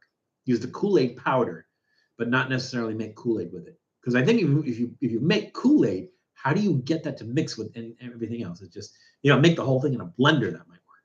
But then I don't even want to think about the Ritz crackers would be there. So maybe Kool-Aid powder, ice cream sandwich, peanut butter Ritz. Ice cream sandwich. Do you use the Ritz to make the ice cream sandwich? Or are you talking about an ice cream sandwich and then you put the Ritz in top of or inside it and peanut butter? Okay, Sonic. So if you're gonna go with Kool-Aid, what flavor? I'm actually considering it, and I'm actually trying to figure out how logistically we could do that. So it's possible. If you're okay with just using the Kool-Aid powder and not necessarily making it Kool-Aid, that could work. But it's kind of give me an idea how you envision assembling this. You're talking about taking an ice cream sandwich and then adding the Ritz crackers to the ice cream sandwich. Peanut butter, like maybe you could take the top off the ice cream sandwich and crush the Ritz crackers and mix them with peanut butter and then sprinkle the Kool-Aid on it. That might work. That's everything together. But I logistically have to figure out what you want. So Sonic, do me a favor, figure out how you want to do that logistically and then put it in our suggestion box and we'll take a look and we'll try to figure that one out. Oh, I'd like to eat. I thought you were making a suggestion of what we do. So you drink the Kool-Aid and eat ice cream sandwich and peanut butter Ritz crackers. Oh, okay. So it's sort of like a meal. All right, that makes more sense. I thought you were suggesting something for us to do all together, and it's just, yeah, okay, maybe not. Cheese pairs well with everything. Maybe not everything, but But if it doesn't pair with everything, I don't know what it doesn't pair with. Just drink Kool-Aid, eat ice cream sandwiches, and rich peanut butter crackers. Yeah, well, there's nothing really unusual about that. So, I think maybe my idea might work better, but we'll see. I hear Doodle. I hear Doodle. He'll be up here in a second, I think. Let's see. Yeah, make Kool-Aid a cool ice cream and use the crackers for the buns. Oh yeah, Jules. Does that leave anything out? Kool-Aid ice cream and use the crackers for the buns. Oh yeah, that would work. Put the Ritz crackers inside the sandwich dipped in Kool-Aid. That would work too. We can try yours. Oh, there's so many different things. It's Doodle, and he's doing that little meerkat thing. You guys can't see it because he's off camera. It's Doodle, the Prince of Dogness, everybody. Welcome. Hi, Doodle. How you doing? How you doing? You doing okay? You doing okay? Yeah. You're cute when you're not barking at other dogs, which he seems to do a lot lately. Doodle, the Prince of Dogness, everybody. He is cute. It's the only thing that saves his life, Sonic, is that he's cute. Today you pulled a Houdini. He somehow managed to get this heart. I mean, it's attached here. It's attached here. But somehow he was like, I caught him. He was like, he had it over his head, and he was almost completely out of it when I caught him. But he's a smart dog. But it's Doodle, the Prince of Dogness. Anyways, we got to drink this concoction that we made because we made it with Mountain Dew Energy Cherry Lime Lift. And sorry, Doodle, I didn't mean to scare you. And Bud Light Platinum Seltzer Blood Orange, naturally flavored hard seltzer, 8.8% alcohol volume made with agave. Cheers, and may God have mercy on my soul. He is doing that, Julie. He is protecting his mama, or he's protecting the pack. Is what he's doing. So, well, that's not bad. Those two mixed together is not bad. They're better together than they are individually. Both of those.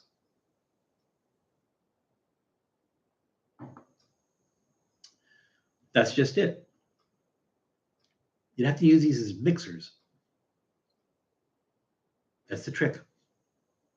Well, you know what? I take that back. So I had a few sips. The first sip was pretty good. The last sip, not so much. Did you want a snack doodle? I have snacks here for you. Is that what you want? That's what you want. Okay. There you go. Yeah. Yes, no? Yes. Okay. He wanted a snack.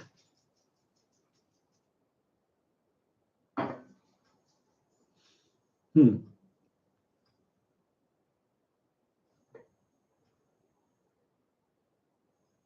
It is better. It is better than each of these individually. It's not great.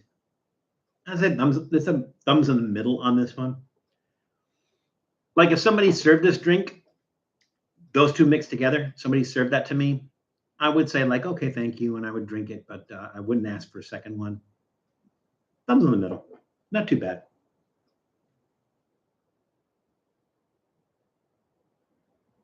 Two cups of coffee and 8% ABV alcohol. Val's going to be tripping. Let's see. Just one snack. You'll be able to finish your beer tonight. Just mix them together. Nah. Not that good, Janice.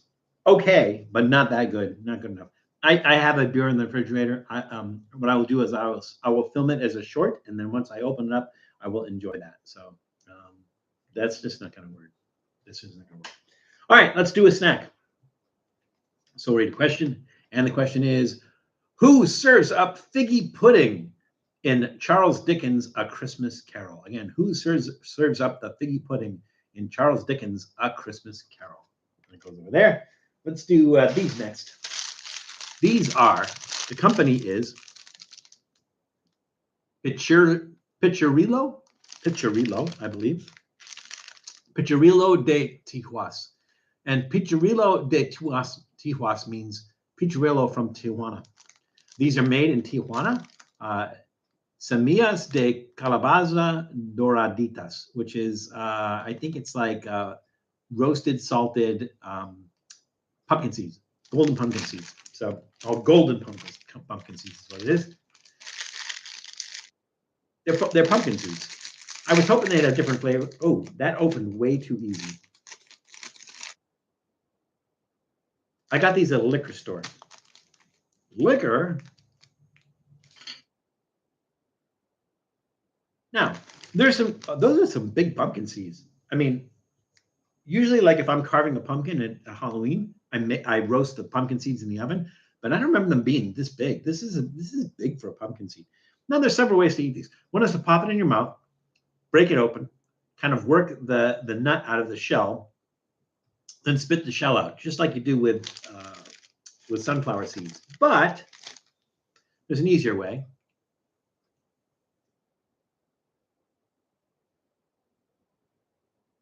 Just kind of run your teeth along the side of it, and then it just opens right up. And there's our pumpkin seed. Now, the thing is, when you see flavored pumpkin seeds and flavored sunflower seeds, that's added to the inside. It's not like they can open those seeds up, add the flavoring inside. They put the flavoring on there, they soak it, and they roast it. So that flavoring is in the shell. So when you get that flavor when you pop it in your mouth. So like there's some Asian in some Asian groceries you can find. I think they're watermelon seeds, and some of them are like licorice flavored watermelon seeds. Really interesting. But you only get that flavor when you pop the whole thing in your mouth. If you break it open and you eat the seeds inside, it's just essentially the flavor of the seed. So to get the full flavor of this, the idea is pop it in your mouth, break it open. You're getting that flavor, and then you get the flavor of the seed inside. You had some of this brand, Stoner? This particular brand? I like to dry toast them in the pan so the shell gets crunchy and eat it whole. You can do that. I think I will do that. I like the whole one. It's easier with pumpkin seeds. You can eat it. It's still a little bit woody, if that's a correct term. It's still a little bit woody. The shell is still a little bit woody, but it's easier than pumpkin seeds. Pumpkin seeds, it's like eating splinters. This one's a little bit easier. You have to really not mind chewing things a long time to get there. But then you get the flavor The shell itself has a slightly different flavor, and then whatever flavoring you've added to it adds to that flavor. These are pretty basic. So they're salty. They're not overly salty. There's a nice amount of salt on it.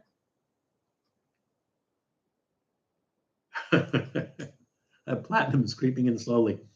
I think it's creeping in quickly. Let's eat the whole thing. I love to play with my Woody Woodpecker toy. I'm still a kid at heart. My room has a stuffed animal.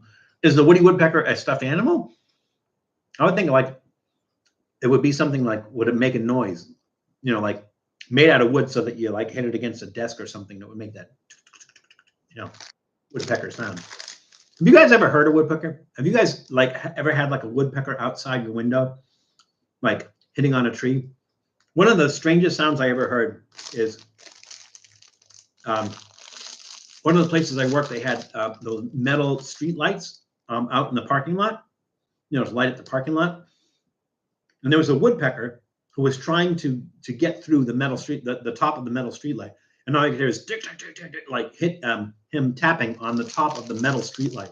And it just made the weirdest sound. But, you know, apparently he thought it was, thought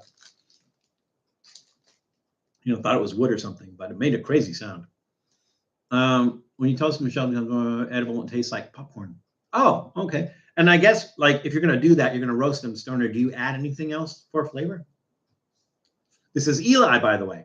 So you left as Eli and came back in as stoner? Was that? I remember that, but I was talking to Eli earlier, and now I'm talking to stoner. So there we go. Eli. I'll say Eli. That's better. They're going crazy out back lately. Oh, the woodpeckers? Yeah. I think we saw, when I was there last time, Jules, I think we saw some in the tree. I have Bugs Bunny for a man. I know stuffed animal seems like a girly thing, but I like simple stuff. It's not, Sonic. It's not, stuffed animals are not gender specific, you know? It's like, you know, people who collect the Pee Wee Herman dolls, like L.A. Beast. He has a collection of like Pee Wee Herman stuff. Not like Cherry, I think is stuffed, but I think the Pee Wee Herman doll itself is not stuffed and everything. And so, you know, they're collectible things. They're just things that remind you of something, or in some other time. It's not a girly or a manly thing. It's just a thing. So there you go. Do you play with any stuffed plush toys for your kids or pet? Doodle has some plush toys. And there's some that are his favorites. I usually end up having to fix them because for some reason, one second. I had to wash those pumpkin seed splinters out of my mouth. So for some reason, he tears it open, and they stuff it with that fiber fill stuff, and it starts coming out, and I have to sew it back up and fix them. So, but he has some favorites. I mean, they're not favorites of mine. Claudia has a teddy bear that I gave her that she likes. Me personally, I don't think I have anything. There might be something on the shelf. I don't know. I'd have to take a look if there's something there, but you know, it is what it is. The big woodpeckers can sound like rapid gunfire. Yeah, especially depending on what they're hitting against too. You're absolutely right. So Jules, along those lines, have you ever heard of shoebill? I don't know if you know what a shoebill is. A shoebill is I think it's a type of stork. They're pretty tall. They stand maybe about maybe a little more than waist high. They call them shoebills because they have these really, really large bills that I guess looks like a wooden shoe. But what they do is they do this with their bills, and it actually sounds like gunfire if you've ever heard it. When you have a chance, look up shoebill and try to find a video of a shoebill and see if you can hear the sound that they make. It's just like really creepy. So, would love to see you dressed as Pee Wee. I couldn't pull that off. I don't. First of all, I'm not built like Pee Wee. I'm chubby. He's skinny as a rail. I'd have to. My hair's too long. I don't have the same facial features. I don't think I could pull off Pee Wee. I could do that, Eli. I could dress like Pee Wee, but you know, it would kind of be like people would look at me and go like, "Is he supposed to be Pee Wee? Is he supposed to be Pee Wee Herman?"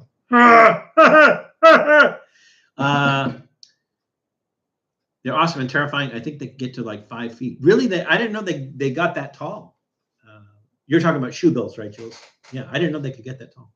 Those woodpeckers always pecking on top of the telephone pole in my neighborhood. Hope my internet service doesn't go down. Well, they're not going to peck the wires. What they do is they basically try to peck holes in trees so that they can get at grubs and stuff that live in the trees. That's essentially what they're doing. So they're not going to go after the wires or anything. If they do go after the wires, it's going to be bad news for them. But there you go. Yeah, I got what you said. All right, let's do another question. Well, let's answer the question first, right? I'm losing track, so it must be that the Bud Light seltzer. We did the pumpkin seeds. We didn't answer the question, so let's answer the question. The question was, who serves up figgy pudding in Charles Dickens' A Christmas Carol? And that seemed like so long ago. Janice Yamanaka said Mrs. Cratchit. Ice Hen said the Cratchits. Miguel Rangel said a lady. Julie said the Cratchits. You're all correct. It was a lady named Mrs. Cratchit who is in the Cratchits. It's the Cratchits. So, Nurse Cratchit, I don't want his cigarettes. I want my cigarettes. All right. Time for another snack. So let's read another card. How are we doing on time? 2:46. We got 15 minutes and 3 snacks. I think we can do this. All right. The question is, on what vegetable did an ancient Egyptian place his right hand when taking an oath? Again, on what vegetable did an ancient Egyptian place his right hand when taking an oath? On this vegetable, do you swear to tell the truth and nothing but the truth? All right, let's do these next. The company is, or the product line is called Muncheros Mexican-style street corn esquite. Now, esquite is different from elote. Elote is the whole ear of corn. Esquite is, I think they call it a corn salad. So basically, they take the corn, it's roasted corn, but they take the corn off the ear, then they mix it with other things. And you can buy that on the street as well. So this is what this is supposed to be, as opposed to elote. Anytime you take the kernels off the cob, you start to lose some of that elote stuff. So again, these are Muncheros, and Muncheros snacks are produced by Century Snacks in Commerce, California, and it was founded in 1984. And I'll open these from the bottom because I imagine it has different stuff on it. And need the scissors.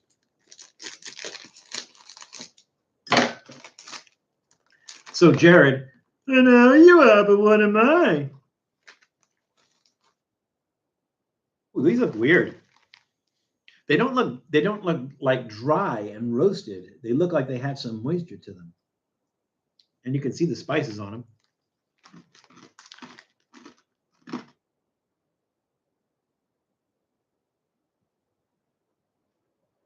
Corn in a cup with the elote stuff on top. Exactly, Janice.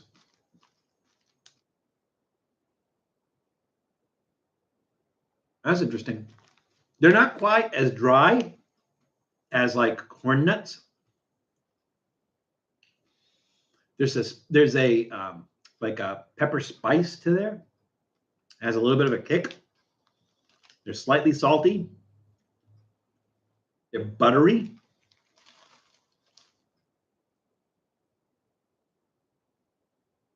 Wow. That's a really, really strong corn flavor as opposed to like corn nuts or the Inca corn. That's a really, really strong corn flavor. These are really good. And they're loud. Yeah, these are really good. A little bit of a cheesy flavor there.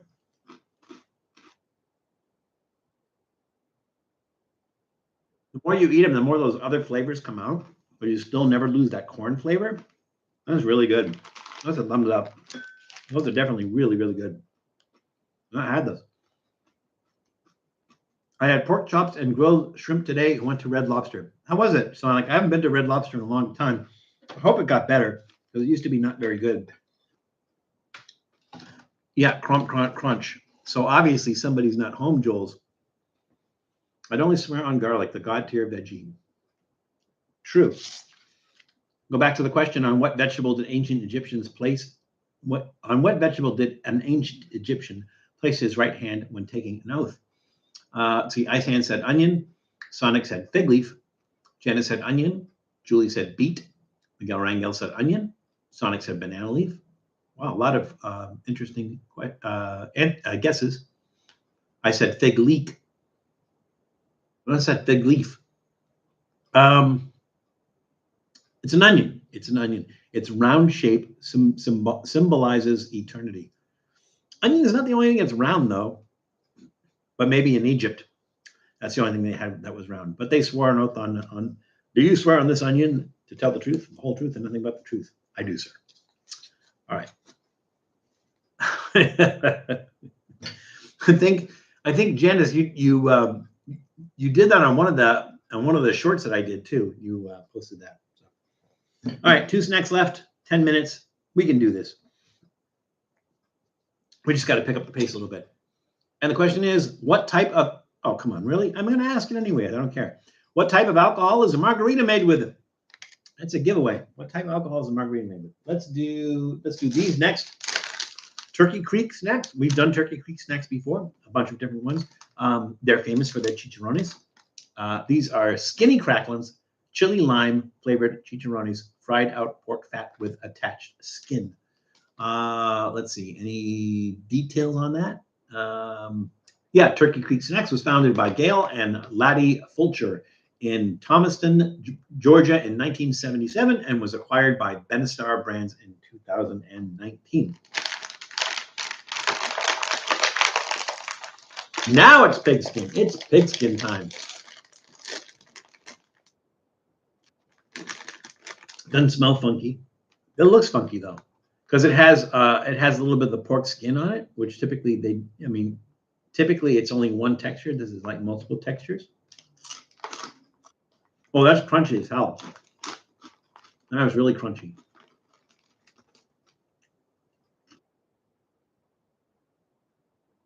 Those look good dipped in ranch sauce. That would work. That would work, Sonic.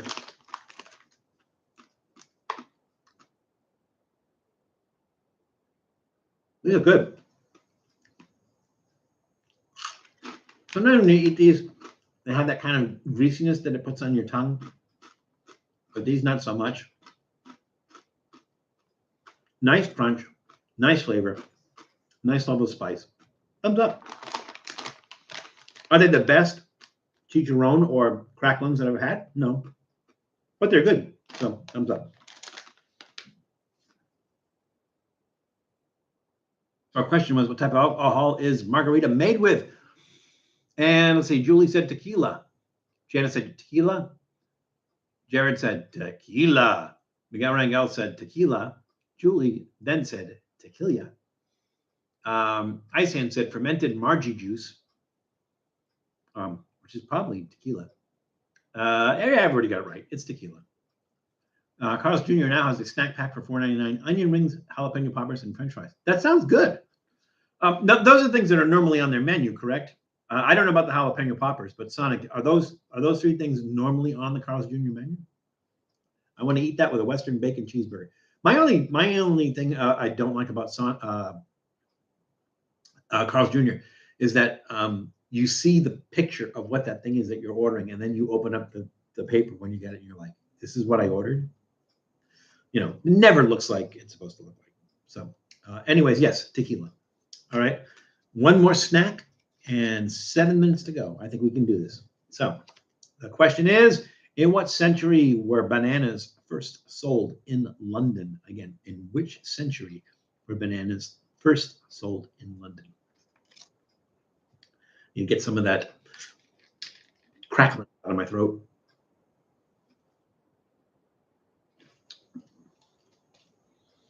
All righty. Last one. Cheez-Its. Everybody knows Cheez-Its. Cheez-Its were introduced in 1921 by the Green and Green Company in Dayton, Ohio. So it was a separate product, separate company. Sunshine Biscuits acquired Green and Green in 1932, which became a subsidiary of Keebler in 1996. Oh, you never would believe where those Keebler cookies come from. Keebler was acquired by Kellogg in 2001. So now it's Kellogg product. Cheez-It, not Cheez-Its. There's no Z at the end. There's no S at the end. Cheez-It. There's a dash between the cheese and the it. And cheese is spelled C-H-E-E-Z. A lot of people get that wrong. I love them just like Pringles. They're a lot different than Pringles. They don't smell hot, but it says hot and spicy. They don't look hot. They don't look, they're not redder. They don't have any like major color difference. They look like Cheetos.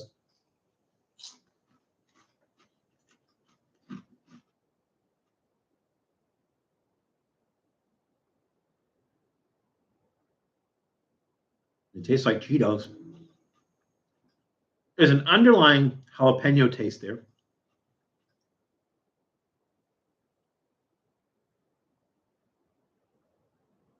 Yes, those little elfin cookies are still around. Where's the heat? I just took a whole mouthful of these and there's no heat. Zero. Wait, hang on. All right, 0.5. 0.5 heat.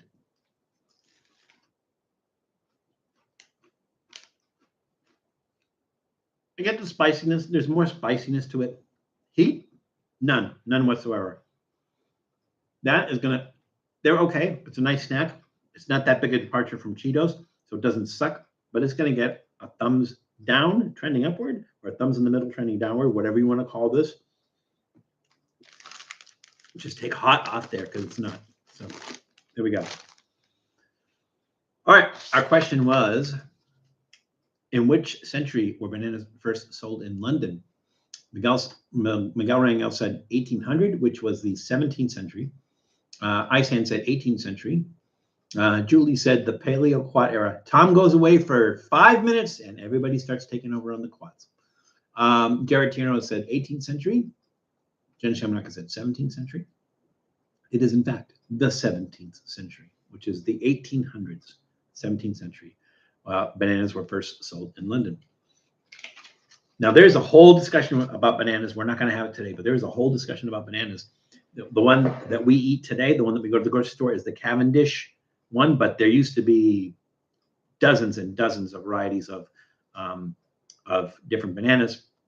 A lot of them had, parasites or, disease that killed them. But now we're eating Cavendish bananas, and they're trying to develop other types of bananas that we would eat instead that have different qualities to it. So that's our little banana talk for today. Kraft and Nabisco make a lot of crackers based food stash. Well, Nabisco is National Biscuit Company, so that's what they do. That's essentially what they. Kraft just kind of buys a bunch of other things up, and Nabisco was the National Biscuit Company.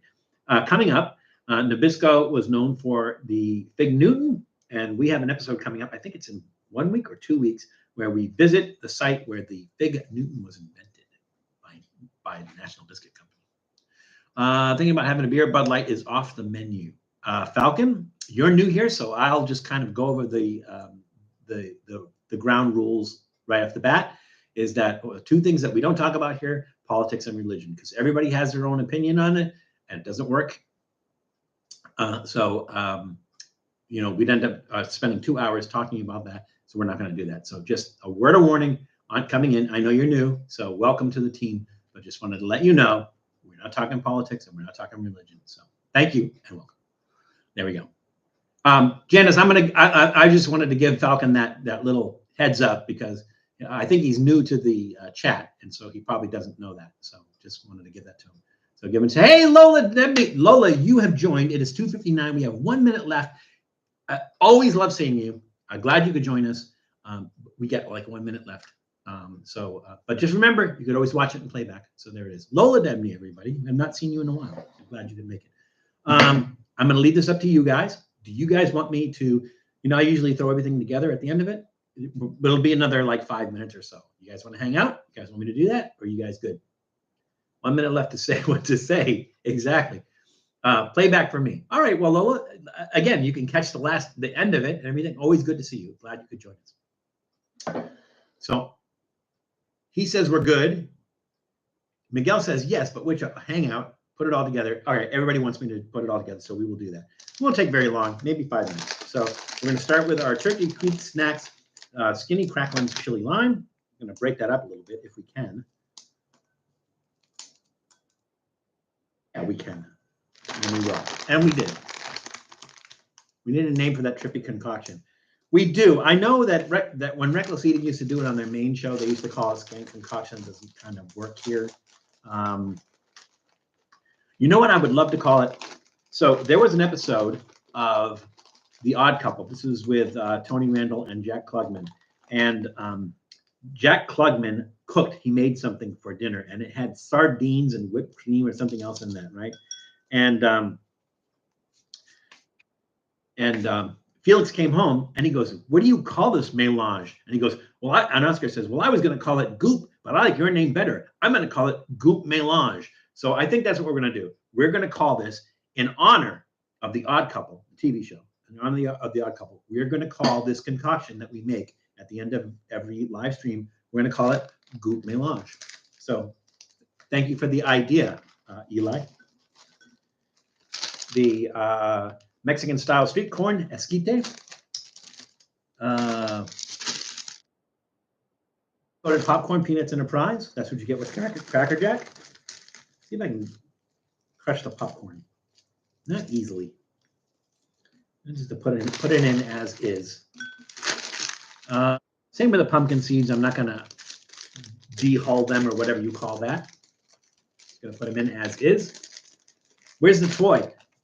That's all we got is a sticker. You believe that? No, I actually do believe it because, you know, you never got anything of, you know, you got some like cheap plastic thing or these are our golden pumpkin seeds. Put those in whole. We don't care. Let's see. Did I get everything? Cheez-Its. You don't think I put the Cheez-Its in? Did I put the Cheez-Its in? I did put the Cheez-Its in. And the only thing left is this. This is going to be really weird. This is our Hershey's Kisses, birthday cake flavored Hershey's Kisses. But we're going to do that. Got my knife. Kind of shave some of that off. Looks like wax.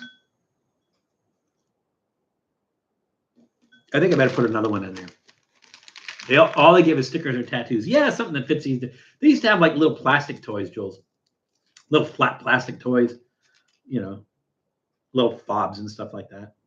Whatever fit in that box. It was never anything expensive. Always reminded me of that movie, The Jerk. Hurry, hurry, step right up. Let me guess your weight and win some crap. That's what it was. Winning some crap. You got to the bottom of the Cracker Jack box and you want some crap. What is that song? It's by Meatloaf. But there ain't no Coupe de Ville hiding at the bottom of a Cracker Jack box. I think it's 2 out of 3 ain't bad. I think that's what it was. I want to eat Tillamook vanilla ice cream right now. I want to eat Tillamook cheese right now. I want to go to the Tillamook factory and get the free Tillamook cheese curds that they have when you go through the line. Cheers.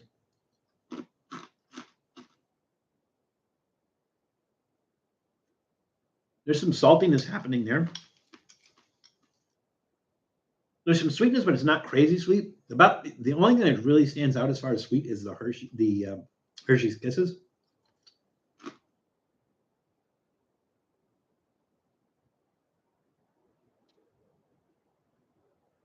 For those of you who are wondering what Julie's talking about, and she says, "I want to go to Tillamook and watch you burn your mouth." We did. I'm going to say it was a Labor Day episode in Tillamook at the Tillamook cheese factory, where they have tours. You can go and see how the cheese is made. They also do other dairy stuff. So they do ice cream and stuff, and they have a little restaurant afterwards. You get cheesy stuff in there. So what Julie's referring to is, like I said, it was a Labor Day episode that we did a few years back. Well, it was when we were living in Oregon. So it had to be somewhere between 2015 and 2019, or 2018. Maybe Labor Day at 2019. We went to Tillamook. It's about an hour away from Portland. And so we went to the restaurant. We got some cheesy stuff in the restaurant. And Julie is taping me. Julie has the camera, and she's taping me. And there was something, you could see steam coming off it. I couldn't, but she could see the steam coming off it. I think it was mac and cheese, if I'm not mistaken. And I went to eat it. And she knew that I was going to burn my mouth. She knew. And so when you're watching it, you can't hear her laugh, but you can see the camera shake when she's laughing when I burn my mouth on it. So if you can find that, put the post up there. But it was when we went to the Tillamook Cheese Factory. Fried tecate, if you haven't before, found with salt and lime. Oh, thinking about having Corona with lime and sprinkle. Is that political? No, as far as I know.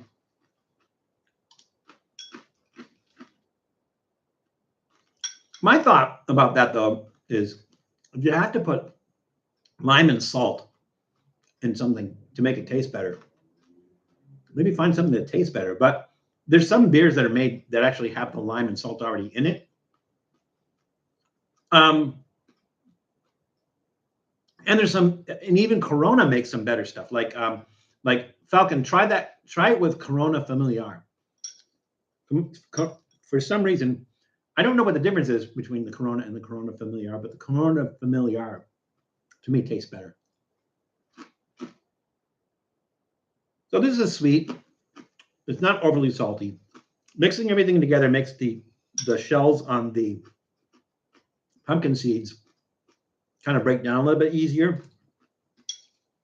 That esquite corn really nice, adds a really nice flavor to it. The fact that the Cracker Jack has molasses on it instead of caramel adds a nice sweetness to it.